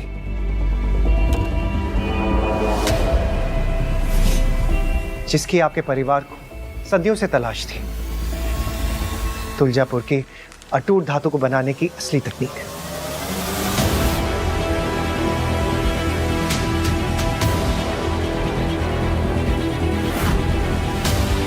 ये तो सचमुच हमारे पूर्वजों की तकनीक है।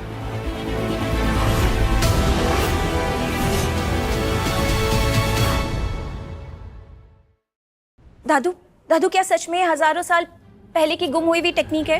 हाँ छाया, ये झूठी हो ही नहीं सकती। हम इस तकनीक को दुनिया भर में ढूंढते रहे, बस एक जगह भूल गए, हमारा ये पुश्तैनी भाला। अब इस टेक्निक से देशमुख परिवार का सॉलिड कमबैक होगा, या तो तलवार की धार से या तो जुबान की मार से। ये सब कैसे हो सकता है? पिछली जिंदगी में मिस्टर देशमुख ने अपनी सारी उम्र अपनी दौलत गंवा दी थी, सिर्फ तुलजापुर की खोई हुई प्राचीन तकनीक को ढूंढने में। आज तुमने देशमुख पे बहुत बड़ा उपकार किया है। नहीं नहीं सेठ जी, हमने तो बस आपकी अमानत आपको वापस लौटाई है। ये शौर्य सच में छुपा हुआ हीरा है, और कितना अच्छा इंसान भी।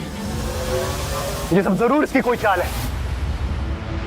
मैं नहीं मानता एक राह चलते लफंगे ने इतने प्राचीन खजाने का पता ढूंढ निकाला। ये भाला नकली है, इसने चेंज किया इसको। क्या?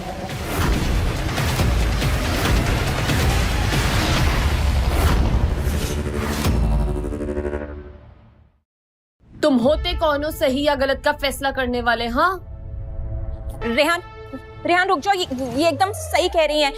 ये भाला ना हमेशा स्ट्रिक्ट सिक्योरिटी में रहता है, इसको बदलना तो दूर, इसे कोई छू भी नहीं सकता। प्लीज ये बंदूक नीचे करो। देखा, देशमुख परिवार की बेटी को किसी पे शक नहीं। दफा हो जाओ यहाँ से। ठीक, चला जाता हूं, मगर आज तेरी जान लेकर जाऊंगा मैं।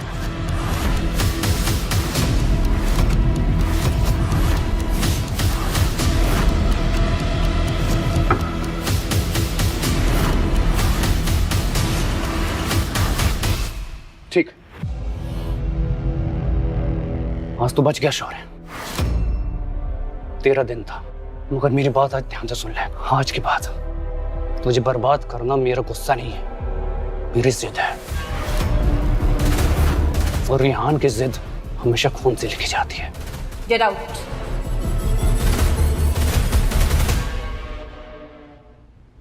आप ठीक था? फाइन। काव्या, तुम्हारे पति और बेटा हमें पसंद आए। खूब सोची समझी चॉइस है तुम्हारी। आप मेरी तारीफ कर रहे हैं या इनकी? सच कहूं, अगर तुमने इनसे शादी नहीं की होती तो मैं अपनी पोती कि शादी इनसे करवा देता। सेठ जी, आप मुझे शर्मिंदा कर रहे हैं। तारीफ की आदत डाल लो शौर्य। कुछ ही दिनों में काव्या के दादाजी का 70वां बर्थडे है और हम वहां जरूर आएंगे बधाई देने। जी जरूर। पर एक बात तो मैं समझ गई, चाहे मेरे पति को पसंद हो या ना हो, तारीफ के काबिल तो है।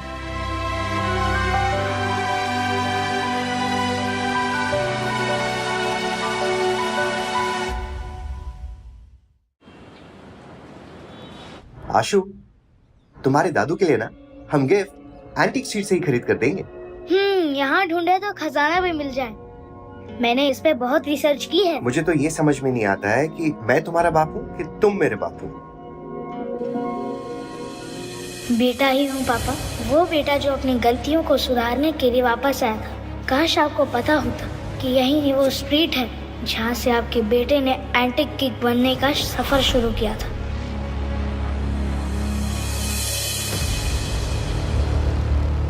पापा, यहाँ कुछ नहीं है, वहाँ चलते हैं, चलिए।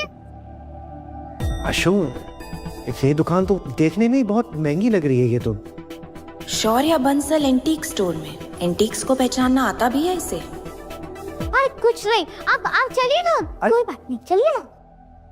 रुक जाओ। शौर्य, तुम यहाँ? तुम्हें एंटिक्स का ए भी पता है? जो तुम यहाँ आ गए एंटिक स्ट्रीट की सबसे फेमस शॉप पर, दरबार कलेक्टिबल्स। पराये लोगों के सवालों का जवाब देना मैं जरूरी नहीं समझता।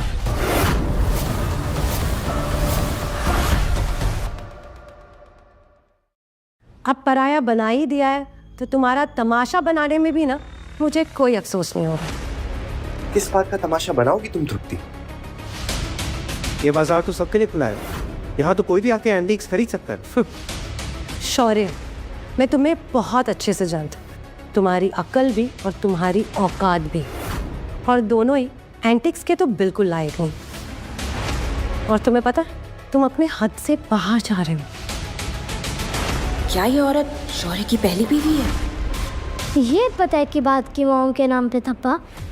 जब अकल ठिकाने नहीं थी तो तुम्हें चुना, और अब मेरे पापा समझदार हो गए हैं तो तुम्हें छोड़कर मम्मी नंबर 2 को चुना, जो वर्ल्ड की बेस्ट मम्मी है। तेरी तो आशु, चलो ऐसे आ जाओ।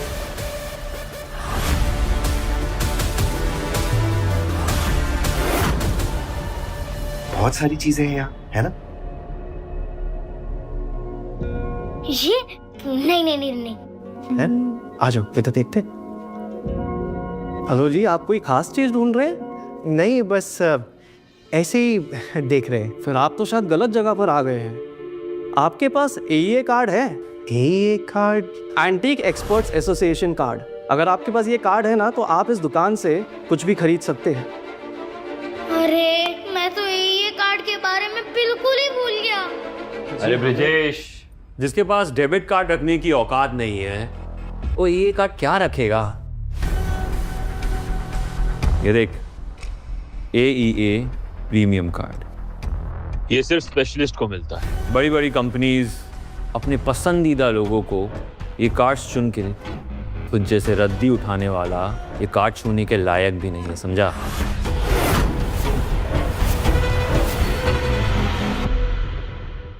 अरे भाई लोग, ये क्या मचमच लगा के रखा हुआ है यहाँ पर? हाँ पापा, हम लोग से बात करके अपना टाइम वेस्ट क्यों करें? हम अपना गिफ्ट ढूंढते हैं, चलिए।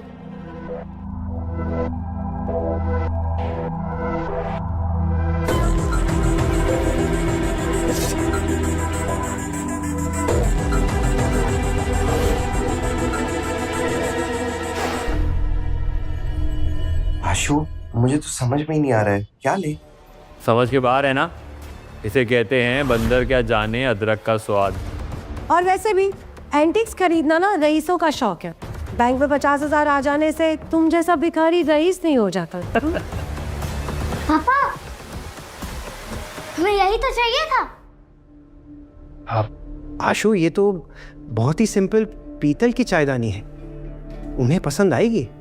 हाँ, दादू को चाय पीना बहुत पसंद है, उन्हें ये चायदानी अच्छी लगेगी। तुम्हें कैसे पता?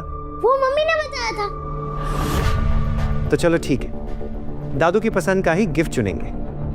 ये तो एकदम नकली चायदानी लग रही है और दादू को नकली चीजों से सख्त नफरत है।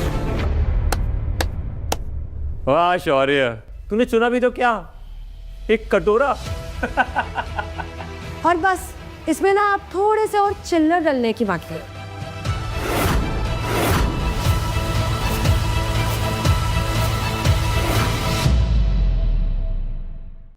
शौर्य मेरे दोस्त, तू कितनी भी कोशिश कर ले, 4 लोगों के सामने ना तेरी औकात बाहर आ ही जाती है। तुम मीना करण बेचारा समझ गया है कि बिजनेस करना इसकी बस की बात नहीं है, इसीलिए तो बस स्टैंड पे चाय बेचने की तैयारी कर रहा है और सामान कलेक्ट कर रहा है। वैसे तो ये सही तो बोल रही है, कबाड़ का सामान है, आपको चाहिए तो ये सामान आप ले लीजिए, पर 700 रुपये दे दीजिए। हाँ विजेश, 700 रुपये भी तो बहुत ज्यादा है ना इसके लिए। तुझे पता है शौर्य, 700,000 की टिप तो हम लोग वेटरों को दे देते हैं। दूं क्या तुझे? शौर्य, तुम जहाँ खड़े होते हो ना, बदनामी वहाँ आ ही जाती है। ये तो हमेशा पकते रहेंगे। वैसे दादाजी को ऐसी चीज़ नहीं दे सकता, लेकिन मेरे आशु की खुशी के लिए मैं ले लेता हूँ, बाद में खुद इस्तेमाल कर लूँगा।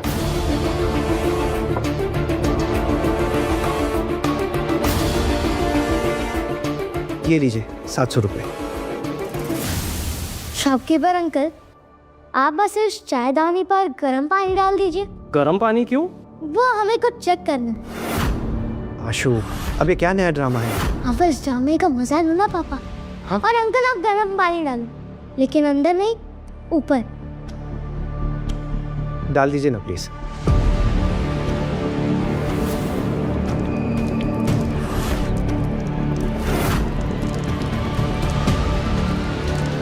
अब देखना टूटेगा। देखा, अब कचरे की किस्मत में कचरा ही है।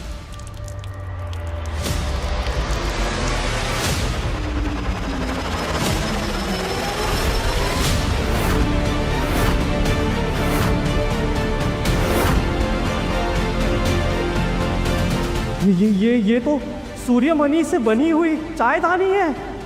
मैंने ना पुरानी किताबों में पढ़ा था, ये तो द्वापर युग कारीगरों की बनाई हुई अमीर निशानी है।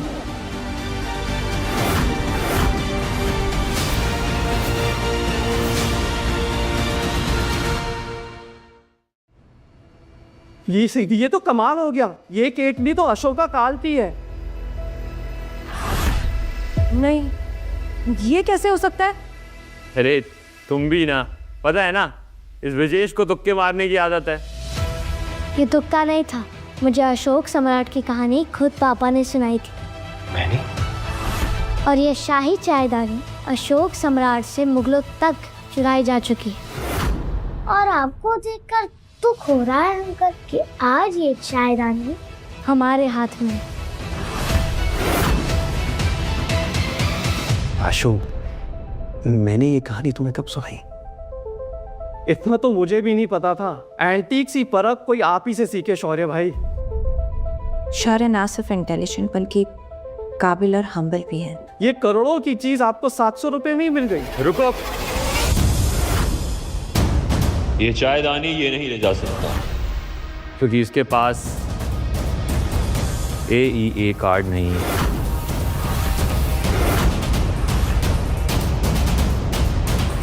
हाँ, ये नायाब केतली उसी के लायक है जो इस एंटीक को खरीद सकता है। क्या?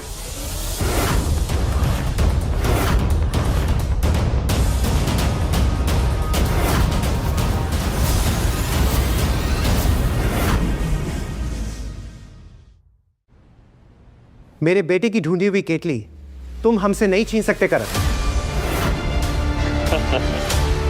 तेरी बीवी भी तो छीनी थी तुझसे, तब तो नहीं इतना खुद का तू। और वैसे भी जो बिना काट के इस मार्केट में आने की जरूरत करता है ना, उसके साथ यही सुलूक होना चाहिए। अगर ये बात है तो एक बात आज मैं भी ठान लेता हूँ, ये केतली ना मैं अपने साथ लेकर ही जाऊंगा। अरे पर बिना काट के मैं ये केतली कैसे दे सकता हूँ? सुना ना शौर्य, अब ना अमीर होने के ख्वाब अपने दिल से ना पूरी तरीके से निकाल, समझे? और सुन, अपने 700 रुपये ले और यहाँ से निकल, क्योंकि ये एंटीक खरीदने की औकात तेरी तो नहीं।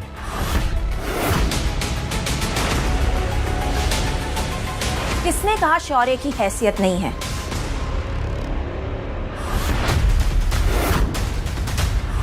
किसने कहा कि मिस्टर शौर्य की हैसियत नहीं है?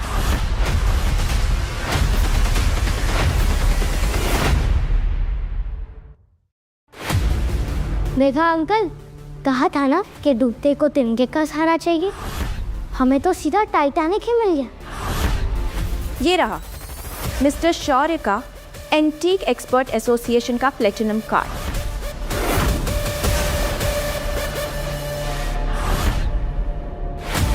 शौर्य का कार्ड, वो भी एलीट कार्ड।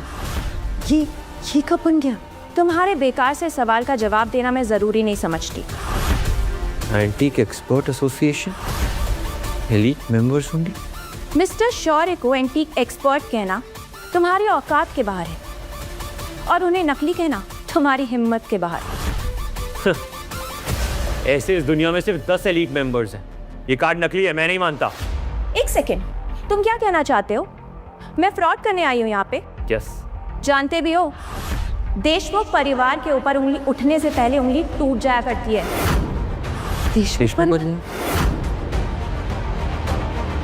भाई अब इनका तो कार्ड भी आ गया है और 700 रुपये भी ये मुझे दे चुके हैं, तो अब देखा जाए तो ये चायदानी शौर्य भाई की हो। थैंक यू आंटी, आप तो स्ट्रॉबेरी आइसक्रीम जितनी स्वीट हो। आंटी को मस्का लगाने की जरूरत नहीं है। सच में थैंक यू सो मच। आज आपकी वजह से ही ये खजाना हमारे हाथ लगा है। मिस्टर शौर्य, देशमुख परिवार अपनी विरासत के लिए जाना चाहता है। हम आसानी से किसी से दोस्ती नहीं करते, और जब दोस्ती करते हैं तो मरते दम तक निभाते हैं। और दुश्मनी तब तक निभाते हैं जब तक दुश्मन के कदम हमारे पैरों के नीचे ना जाए।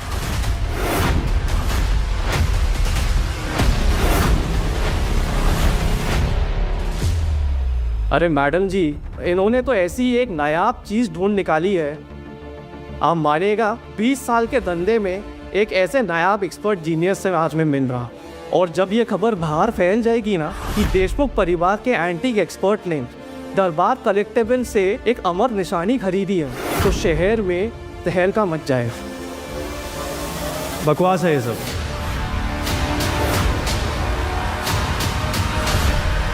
किसने कहा देशमुख परिवार के पास सबसे बेहतरीन एंटीक एक्सपर्ट्स हैं?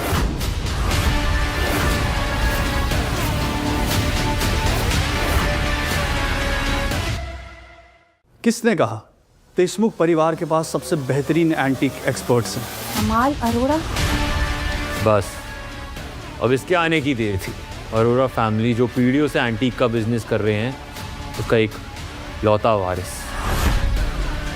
वाह, ये कौन? ये बहुत फेमस है क्या? आशु, इनके बारे में तो मैंने भी बहुत सुना है। टीक्स के साथ साथ ना इन्वेस्टमेंट्स में भी इनका बड़ा नाम है।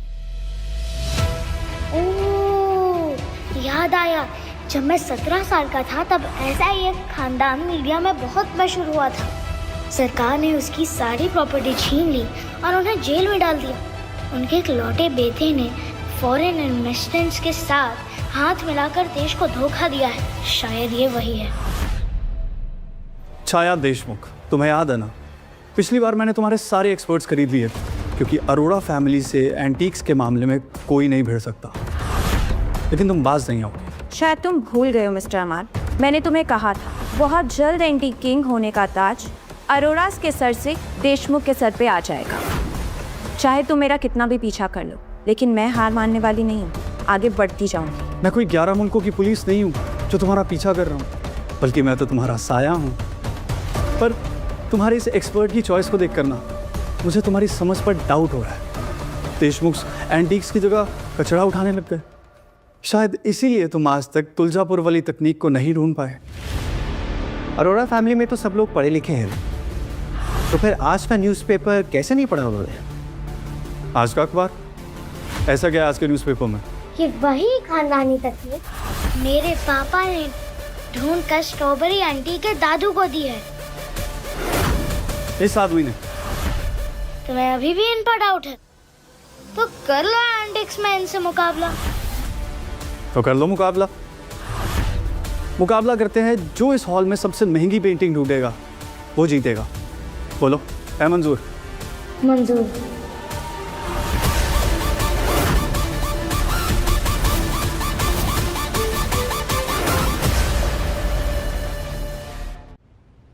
आशु, तुम ये क्या नई मुसीबत में डाल रहे हो? तुम्हें तो पता ही है मुझे पेंटिंग का पाव ही नहीं आता है। आप बस उस पाव के पर से उड़ने की सोचो, सब चंगा होगा। मुझसे मुकाबला करना आसान नहीं है बच्चे। अगर तेरा बाप हारा तो उसकी लाश किसी गटर में तैर रही होगी। देखो भाई, मुझे नहीं करना कोई मुकाबला वुकाबला। करना है। मेरे पापा तो अच्छे अच्छियों की खटिया खड़ी कर चुके हैं, तो आप कौन सी खेत की मूली हो उनके? और अगर आप हारे तो उसी गटर में लेट के स्विमिंग मत करने लग जा। अरे आशु, मरवाओगे तुम। क्यों बिन माँ के बच्चे के सर से अब बाप का साया भी छीनना चाहते हो? देखो, अभी भी वक्त है, पतली गली से निकल जाओ। और अब भी नहीं निकले ना तो एम्बुलेंस में निकलोगे सीधा हॉस्पिटल। तुम देशमुख परिवार के एक्सपर्ट हो ना, मैं अरोड़ा परिवार का। तो चलो आज दोनों परिवारों की इज्जत को दांव पर लगाते हैं। जो हारा उसे पूरा स्टोर खरीद कर जीतने वाले को देना होगा। स्टोर जो पूरे शहर को खरीदने की हैसियत रखते हैं वो इस 20 बाय 20 के स्टोर को खरीद तो आराम से सकता है।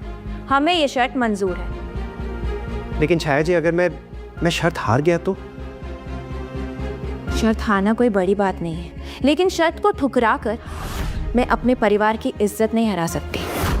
पापा, स्ट्रॉबेरी आंटी और मुझे आप पर पूरा भरोसा है। देखना, आप ही जीतोगे। हम तैयार हैं। ठीक है, जैसे मैंने पहले कहा, वही मुकाबला है। जो सबसे महंगी पेंटिंग ढूंढेगा वो जीतेगा। सिंपल।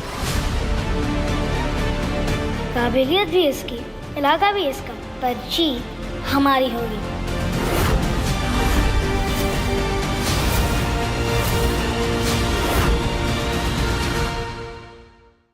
फिक्र मत करो, मेरे पापा कभी नहीं हारते।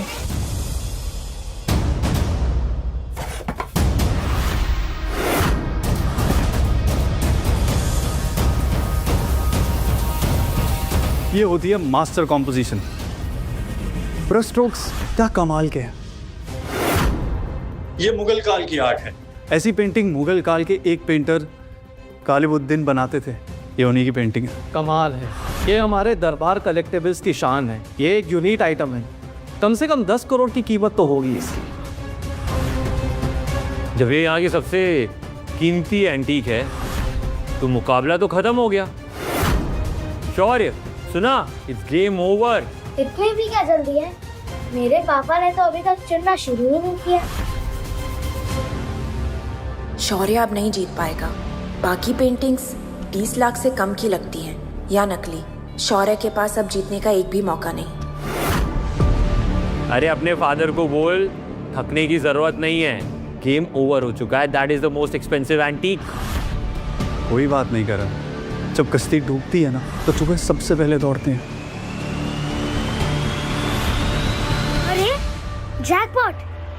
पापा, हम यही वाली पेंटिंग चुनेंगे।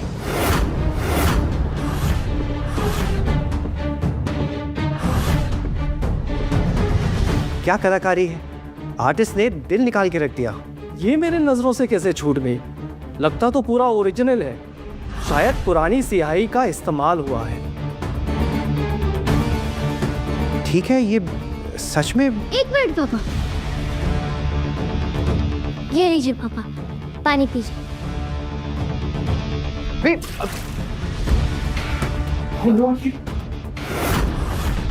ये क्या हो गया? नहीं नहीं,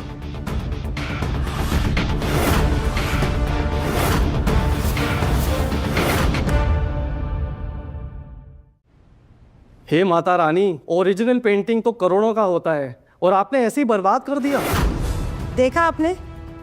सबने देखा ना, बेचारा ये ना आदत से मजबूर है। जब भी जिंदगी में कुछ अच्छा होता है ना, उस पर ऐसे ही ये पानी फेर देता है। कहा मैंने तुम्हें एंटीक्स का एक्सपर्ट समझ लिया था और तुम्हें तो नया चीजें संभालने तक नहीं आता। ओह नो, ये क्या कर दिया इसने? अब क्या होगा? सब खत्म हो गया। पापा रिलैक्स, हम ही जीतने वाले हैं। इतने बड़े नुकसान की भरपाई करना तुम्हारे पापा की बस की बात नहीं है आशु। तुम और अगर मैं ये दुकान भी बेच दूं ना तो भी मैं इसकी पूरी कीमत चुका नहीं पाऊंगा। छाया, कहीं तुमने ही तो इसे जानबूझकर पेंटिंग खराब करने के लिए नहीं कहा ताकि तुम कंपटीशन से बच सको? देशमुख परिवार ने हमेशा से अपनी पीठ पे खंजर खाए, कभी किसी की पीठ पे खंजर मारा नहीं है। ये काम मैं कभी भी नहीं कर सकती। तो फैसला हो चुका है, मैं जीत गया। और हार उन्हीं की होती है जो हारने के लिए पैदा होते हैं। तो फैसला हो गया, आज से दरबार कलेक्शंस अमाल अरोरा का होता है।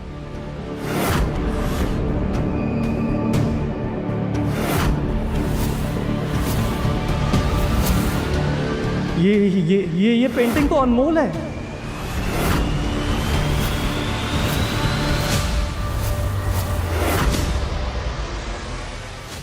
सस्ते से करते हो क्या? तुम बर्बाद हुई पेंटिंग को कैसे अनमोल कह सकते हो? लगता है बेचारे को उस पेंटिंग का सदमा लग गया है। मुझे तो लगता है ये ब्रिजेश बाप बेटी के साथ मिला हुआ है। कौन सी चाल है ये तेरी? गलती तो मेरी थी। ये है वाटर मार्बलिंग पेंटिंग। क्या वाटर मार्बलिंग पेंटिंग? क्या वाटर, क्या पानी, व्हाट मार्बल? तुम लोग की सोच उतनी ही छोटी है जितनी तुम्हारी नजर। ये है वाटर मार्बलिंग कला, जिसे 4000 साल पहले ऋषि चित्रघोष ने गंगा के किनारे शुरू की। बिल्कुल, और ये एक पुरानी कला है जो बाहर से तो चारकोल पेंटिंग की तरह दिखती है और अंदर से 7 लेयर 7 रंग। इसके ऊपर अगर थोड़ा सा भी पानी गिरे ना तो ये इंद्रधनुष की तरह सामने आती है। तो ये ऋषि चित्रघोष के आखिरी वंशज की बनाई आखिरी पेंटिंग है। और उनका पता है एक ही सपना था, कला और प्रकृति को अमर बनाए रखे। पापा देखा, मेरा स्ट्रॉबेरी आंटी का भरोसा सही था। आजकल मेरे साथ क्या हो रहा है मुझे तो खुद समझ में नहीं आ रहा है। अब किस्मत अच्छी है तो अच्छी। किस्मत का सहारा तो बुज़दिल लिया करते हैं। हुनरमंद लोग अपने हुनर से खुद अपनी किस्मत लिखते हैं। कांग्रेचुलेशन शौर्य, आप ये मुकाबला जीतते हैं। हाँ, सच में? यस।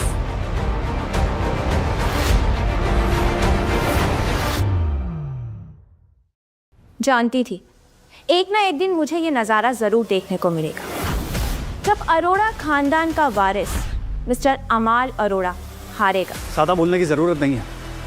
ये स्टोरी खरीदना ना, कीमत बोलो। इसका हिसाब लगाने में तो बहुत वक्त लगेगा। हाँ, तो जब हिसाब बन जाएगा तो बिल मेरे असिस्टेंट को दे देना। ज़्यादा खुश मत हो शौर्य, आज अरोरा फैमिली से जीत कर तूने बहुत बड़ी दुश्मनी मोड़ ली। ये पेंटिंग जितनी भी महंगी हो, ये दुश्मनी तुझे उससे ज़्यादा महंगी पड़ेगी, समझा?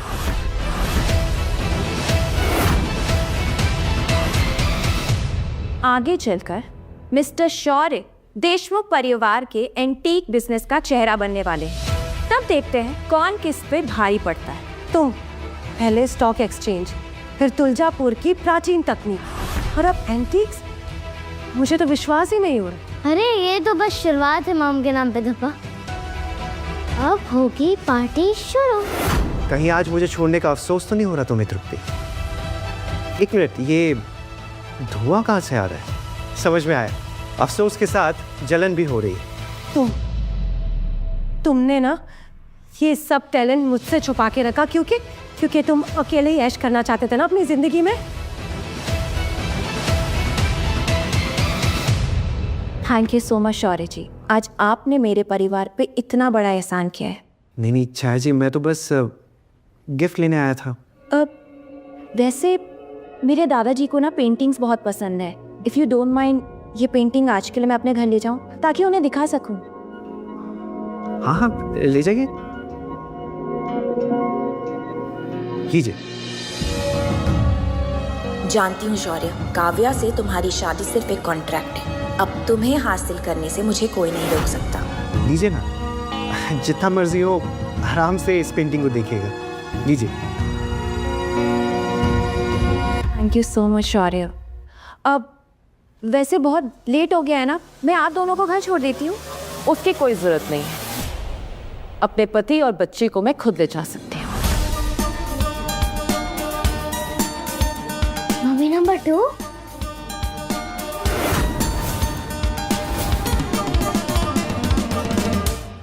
और छोटे पटाखे क्या आतिशबाजी कर रखी है? हाँ, बस अपने पापा और मम्मी नंबर 2 का नाम रोशन किया है। आप यहाँ क्या कर रही हैं? मैं यहाँ अपने हस्बैंड को लेने आई ताकि मैं मुझसे कोई छीन ना ले। वैसे जिसका हाथ आपने पकड़ा हुआ है वो मेरे हस्बैंड है। इन्होंने आज मेरी इतनी हेल्प की ना, तो मैं तो सिर्फ उन्हें आज डिनर पे इनवाइट करना चाहती थी। No thank you. मेरे हस्बैंड घर का खाना खाते हैं, वो भी जो उनकी वाइफ उनके लिए बनाती है, isn't it? छाया जी, आप प्लीज चिंता मत कीजिए। हम लोग शाम को दादाजी की पार्टी में मिलते हैं। Yeah, see you there. Bye. Yeah.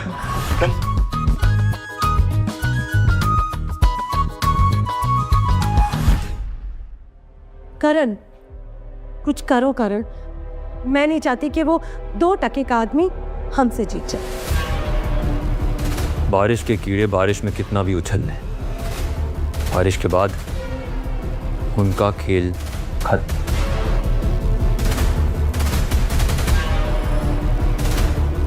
Mister Singhania, आपके बदले का वक्त शुरू।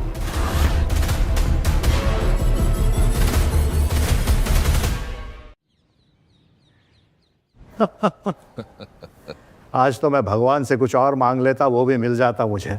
नसीब हमारे देश की शान लोधी साहब अब हमारे घर आए। क्या करें जयराज जी, आपने आने के लिए मजबूर कर दिया। मैंने सुना है आपने अपने पास एक नायाब हीरा छुपा रखा है जो स्टॉक मार्केट के साथ साथ पुरानी विद्या और प्राचीन खजानों की भी समझ रखता है। कमाल का शहर है साहब। समुंदर में मोती मिले ना मिले, पर समुंदर के किनारे नसीब ढूंढने वाले सिकंदर जरूर मिल जाते हैं। मुझे अपने बिजनेस को एक्सपैंड करने के लिए वो हीरा चाहिए। अरे उसका दिमाग मेरे बिजनेस को 4 चांद लगा सकता है। जानता हूँ भाई, तुम्हारी कंपनी का भला होगा तब तो देश का भला होगा। सरकार के साथ इतना काम जो कर रहे हो तो, अरे इस बात पे एक एक प्याली कड़क चाय हो जाए। हो जाए। दादू। छाया बेटा, कैसी हो तुम? सब ठीक? जी। इनसे मिलो, ये बहुत पुराने दोस्त हैं हमारे, धनंजय लोधी। नमस्ते अंकल। बेटा तुम्हें तो बचपन में देखा था, तब तो ये इतनी सी थी भाई। दादू, मैं आपको दिखाने के लिए ना अद्भुत खजाना लेकर आई हूँ। वाटर मार्बलिंग की आखिरी पेंटिंग्स में से एक है ये। बेटा ये तुम्हें कहाँ मिली? बहुत अनमोल होगी, खोलो ना इसे। ये देखिए। अरे वाह भाई वाह, ये तो सच में वाटर मार्बलिंग कला का बेहतरीन प्रदर्शन है। बेटा इसे ना हेरिटेज गैलरी की सेंट्रल वॉल पे लगा दो, शानदार दिखेगी एकदम। नहीं दादू, ये पेंटिंग मेरी नहीं है। ये पेंटिंग तो शौर्य ने ढूंढी है, उसकी अमानत है। मैं तो आपको दिखाने के लिए लाई थी। अब कल मिस्टर वधान का बर्थडे है ना, उसमें मैं इसे वापस कर दूंगी। शौर्य बंसल? जी हाँ। तो ये मार्बलिंग पेंटिंग भी शौर्य बंसल ने ढूंढ निकाली है? हाँ।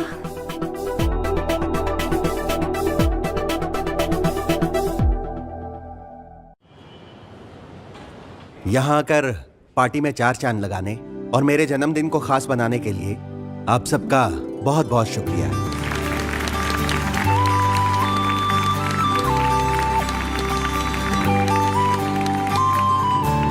पापा जी, आज हमारे टेबल पे 2 नए चेहरे और बैठे हैं, तो चलिए उनसे उनकी तारीफ सुन लेते हैं। बिल्कुल, आज हमारे दोनों पोतियों के पति यहाँ मौजूद हैं और ये देखकर जश्न का मजा 2 गुना नहीं बल्कि 4 गुना हो गया है।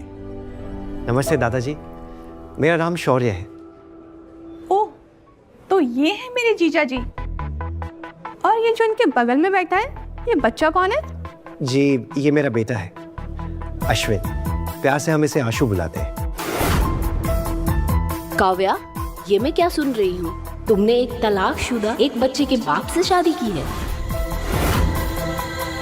तुम भी ना कहीं भी शुरू हो जाती हो। काव्या ने पसंद किया है तो सोच समझ के पसंद क्यों बना उसे? दादाजी, शौर्य भले एक साधारण परिवार से आते हैं, लेकिन उनका दिमाग उनका दिमाग बेमिसाल है। उनकी सोच, उनकी इज्जत, उनकी लॉयल्टी, सब कुछ लाखों में एक है। बस कीजिए काव्या, इतनी तारीफ सुनने की आदत नहीं है मुझे। तारीफ तो तुमने कर दी, पर क्या ये सच में तारीफ के लायक है? मुझे तो ऐसा लगता है कि हमारी दौलत देखकर इसने तुम पर बड़ा हाथ मारा है। कामिनी, काव्या रहने दीजिए, मैं नहीं चाहता कि मेरी वजह से परिवार में लड़ाई हो। आज खुशी का दिन है। मैंने सुना है कि ये पापा जी के जन्मदिन पर एक खास तोहफा लेके आया, तो कहाँ है वो नायाब तोहफा?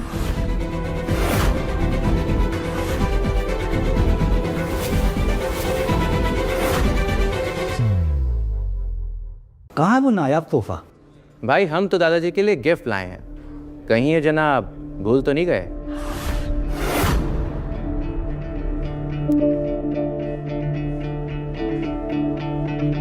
अरे वाह, ये गिफ्ट तो बहुत अच्छा है, पापा को बहुत पसंद आएगा। जिसका गिफ्ट जितना कीमती, समझो वो पापा को उतना प्यार करता है ना? ऐसा कुछ नहीं है, पापा के लिए तो मायने रखता है कि आज खास दिन पे सारा परिवार उनके साथ हो। क्यों पापा जी? लेकिन महंगे गिफ्ट किसे पसंद नहीं आते पापा। ये स्कॉच इम्पोर्टेड है, स्कॉटलैंड के हाईलैंड के पुराने ब्लेंड से बनवाया गया है। खास दादाजी के लिए मंगवाई है मैंने। मेरे पति ने तो प्यार और वफादारी का सबूत दे दिया, पर काव्या तुम्हारा पति तो खाली हाथ आया है। ये है तुम्हारे प्यार का सबूत, शराब।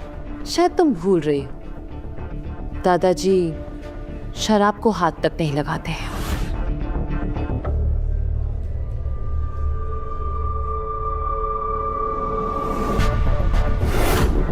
हाँ तो हाथ लगाने की जरूरत क्या है? ये उनके डिस्प्ले कलेक्शन का हिस्सा तो बन सकता है, और वैसे भी कुछ ना लाने से तो बेहतर ही है। किसने कहा कि शौर्य कुछ नहीं लाए? शौर्य भी लाए, उन्होंने भी गिफ्ट तैयार किया है। अब किसी सड़क की दुकान से खरीदा हुआ सस्ता तोहफा देकर हमारी नाक मत कटवा देना जीजा जी। रियली? औकात और नीयत का अभी पता चल जाएगा। शौर्य, अपना गिफ्ट दिखाइए।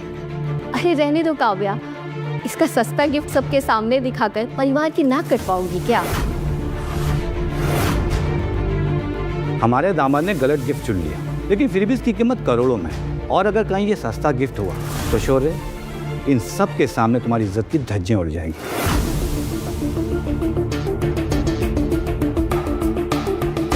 दादाजी,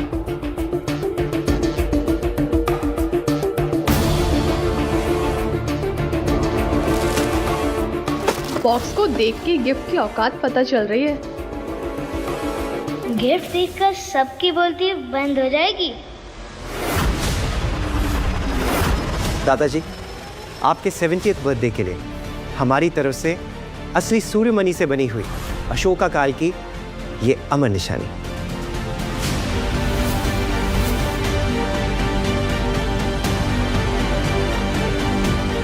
अशोका काल की अमर निशानी।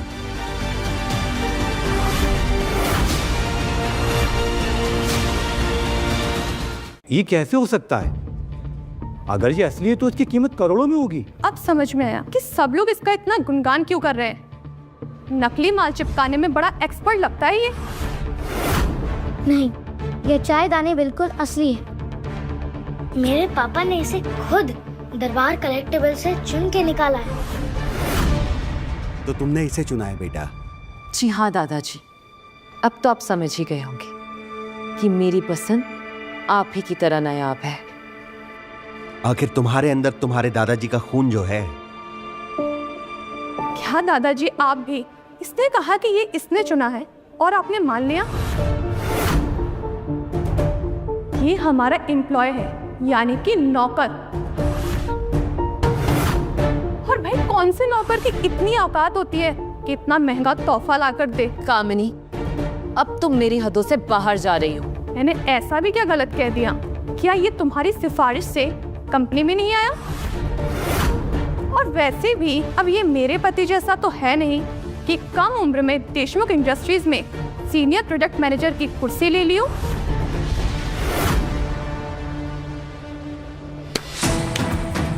देशमुख इंडस्ट्रीज में ऊंची पोस्ट पर काम करना मतलब लाखों में एक होना।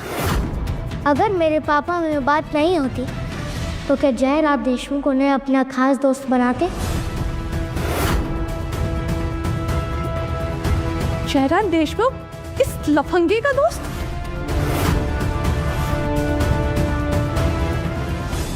क्या बकवास है ये सब।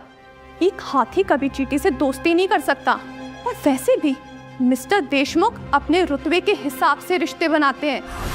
अच्छी ट्रेनिंग दी है बच्चे को। बाप शेर तो बेटा सवा शेर। काव्या, ये सच में कहीं तुम्हें कोई धोखा तो नहीं दे रहा है? नहीं दादाजी, इसी बात से ये साबित होता है कि मेरे पति कितने लायक हैं। मिस्टर देशमुख ने ना ही सिर्फ डील साइन की है बल्कि हमारे ऑर्डर्स को डबल भी कर दिया है, और ये सिर्फ और सिर्फ शौर्य की वजह से हुआ है। दादाजी, मिस्टर देशमुख सिर्फ आपकी इज्जत करते हैं, इसीलिए वरदांस के साथ बिजनेस कर रहे हैं। और जहाँ तक रही आपके इस नए दामाद की बात, तो इसका सारा कच्चा चिट्ठा मैं निकाल चुकी हूँ। कुछ दिन पहले तक तो इसके पास खाने के पैसे तक नहीं थे। अब कहिए, क्या आपको नहीं लगता कि इसने हमारी दौलत के लिए काव्या को फंसाया है?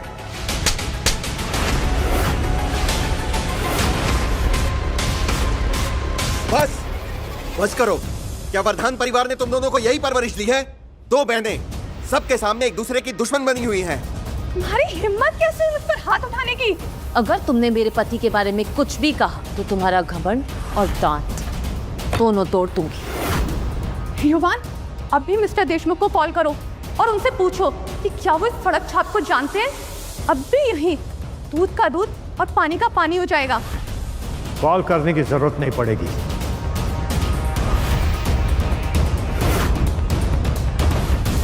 मिस्टर देशमुख,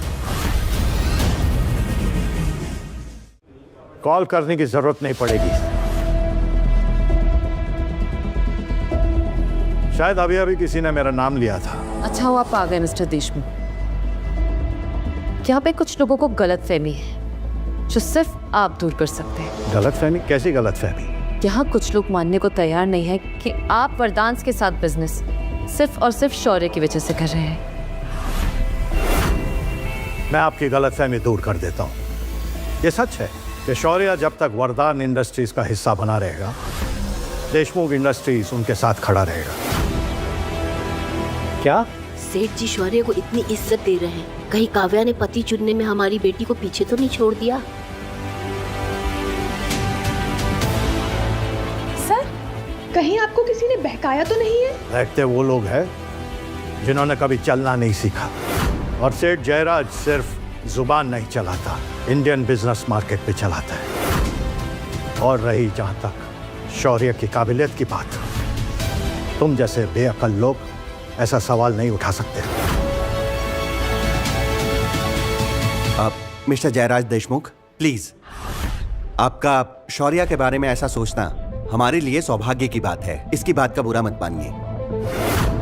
आइए ना, आराम से बैठकर पार्टी को एंजॉय करते हैं, प्लीज। मिस्टर वरदान, आप वाकई बहुत सीधे इंसान हैं। शौर्य जैसा दामाद होना इंसान को घमंडी बना सकता है, लेकिन आप, ईर्ष्या हो रही है मुझे आपसे। हमारी कंपनी का कॉर्पोरेशन कितने दिन आगे चलेगा वो सिर्फ शौर्य पर निर्भर करता है। शौर्य, मुबारक हो, खूब मेहनत करो और तरक्की करो। मुझे तुम पर पूरा भरोसा है। Thank you. सुनकर बहुत अच्छा लगा। वरदान और देशमुख कंपनीज एक साथ मिलकर उम्मीद है बहुत अच्छी तरक्की करेंगी। पूरे देश में अपने कारोबार को आसमान की ऊंचाइयों तक पहुंचाएंगी। देश की तरक्की से याद आया, अरे मैं तो आपको इनसे मिलाना ही भूल गया। ये यहाँ क्या कर? जरूर कुछ बड़ा होने वाला है। इनसे मिलिए। जब जंगल के सारे जानवर एक छत के नीचे इकट्ठा हो जाएं, तो शेर को तो आना ही था ना शिकार करने।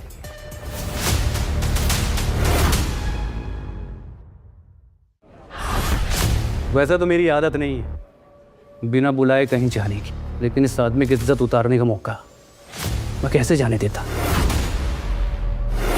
Mister Singhania, by the way ये पार्टी इनवाइटीज के लिए है and you are not invited. तो मैं यहाँ पे कौन सा मुफ्त का खाना खाने आया हूँ? मैं तो बस आपको एक ऐसा नायाब तोहफा देने आया हूँ जिसकी बराबरी यहाँ पे कोई भी नहीं कर सकता।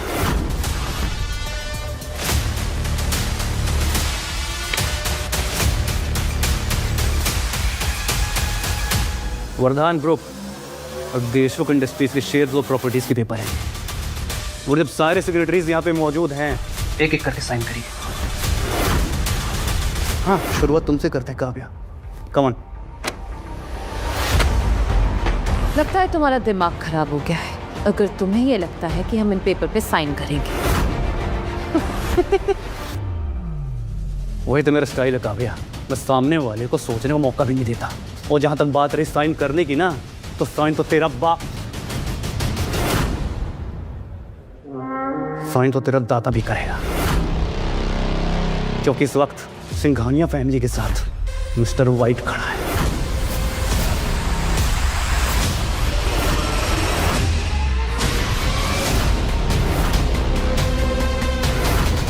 ये तो ब्रिटिश केलन कंपनी का ओनर है और दुनिया का सबसे अग्रेसिव बिजनेसमैन। अपने दुश्मनों से पहले अपने दोस्तों का गला काटने वाला शैतान है ये। रिहान, आंखों में जो गलतफहमी की पट्टी बंधी है ना, उसे उतार फेंको। क्योंकि देशमुख परिवार ना तो किसी के आगे झुकाए और ना ही कभी झुकेगा। और तुम्हारे लिए बेहतर यही होगा कि जिस रास्ते से आए हो उसी रास्ते से चले जाओ। मुझे पता था तुम दोनों मुझ पे अपने पंजे मारोगे, इसीलिए यहाँ पे आने से पहले मैं अपने आदमियों को बोल कर आया हूँ कि इस जगह को पेट्रोल से नहला दें।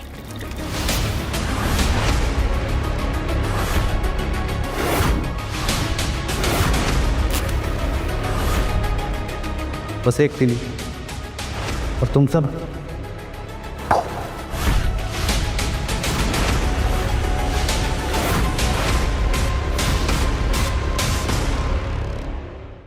बस मेरा काम हो जाए, फिर तुम सब यहीं पे जलकर खाक हो जाओगे। रेहान, शायद तुमने बिजनेस मुझसे ज्यादा ही किया है, पर अपने परिवार की रक्षा कैसे करनी है ये मैं बखूबी जानता हूँ। अब मैं भी देखता हूँ कि मेरे होते हुए हमारे परिवार का तुम क्या बिगाड़ लेते हो। पापा, जान से बढ़कर कुछ नहीं होता है, प्लीज साइन कर दीजिए, नहीं तो यहाँ हम सब की चिता जल जाएगी। नहीं, मिस्टर वर्धान का गला कट सकता है पर सर कभी नहीं झुकेगा। अब तुम्हें कुछ करना होगा। रेहान, तुम विदेशी शक्तियों के साथ मिलकर वर्धान और देशमुख जैसे इंडियन ब्रांड्स को जबरदस्ती खरीदना चाहते हो।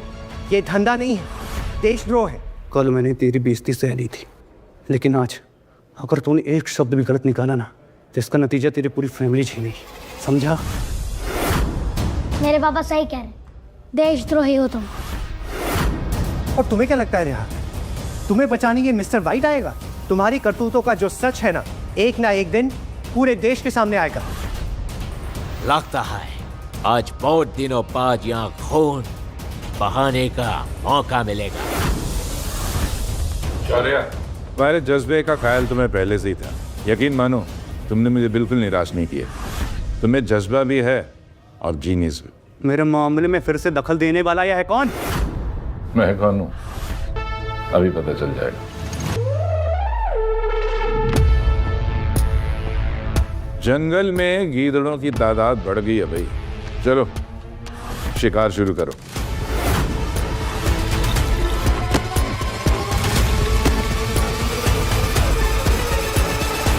सर, हम हार गए, हमारे सभी आदमी मारे गए सर, और कमांडो ने भी हमें चारों तरफ से घेर लिया है। ये कैसे हो सकता है?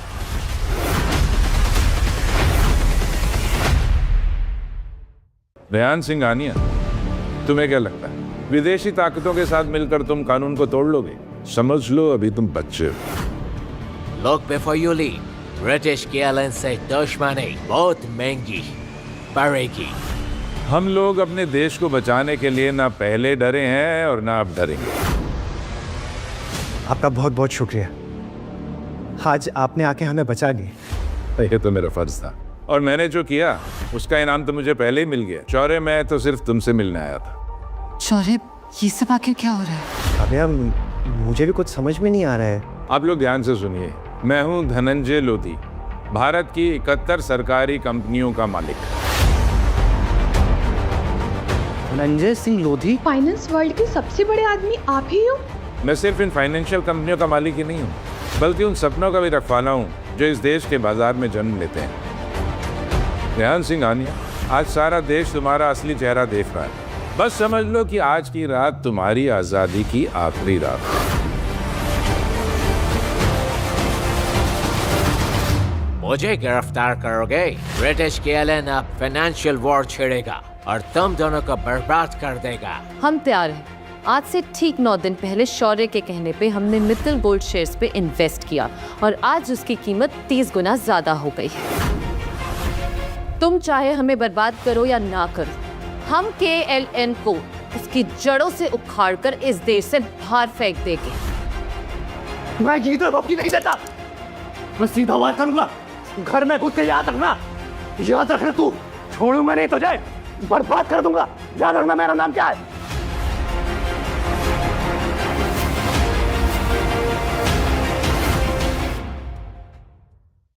सर्कस खत्म फ्रेंड्स। खुशी में थोड़ी सी खलिश आ गई थी। एक छोटा सा हादसा समझ के भूल जाओ। चलिए जश्न जारी रखिए। मिस्टर लोधी, आपसे हुई ये मुलाकात मैं कभी भूलूंगा नहीं। ये तो मेरा फर्ज था। भाई शौर्य, तुम्हारी काबिलियत के किस्से तो बहुत सुने। मैं तुम्हें लोधी एम्पायर की सारी सरकारी कंपनियों के सीनियर एडवाइजर की पोस्ट ऑफर करता हूँ। वाह, लोधी एम्पायर का सीनियर एडवाइजर। मुझे पता था ये आदमी बहुत दूर तक जाएगा। मुबारक हो शौर्य। लोधी साहब, मैं अपनी तरफ से पूरी कोशिश करूंगा। मैं बिजनेस में डील नहीं, देश का फ्यूचर देखूंगा। नेगा बाबा कहा था ना, सब चंगा लो पंगा। Congratulations, Shaurya. Thank you.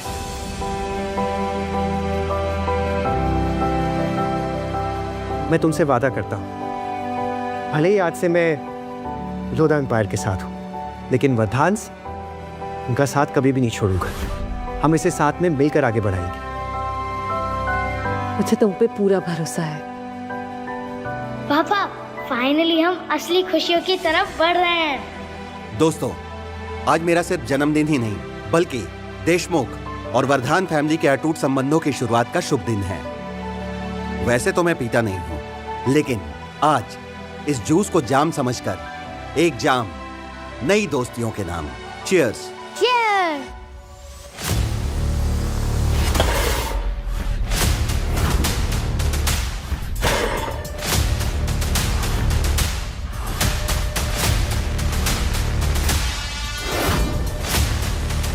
शौर्य, तूने मुझसे मेरी इज्जत छीनी थी ना, अब देख मैं तुझसे तेरा बेटा छीन लूंगा।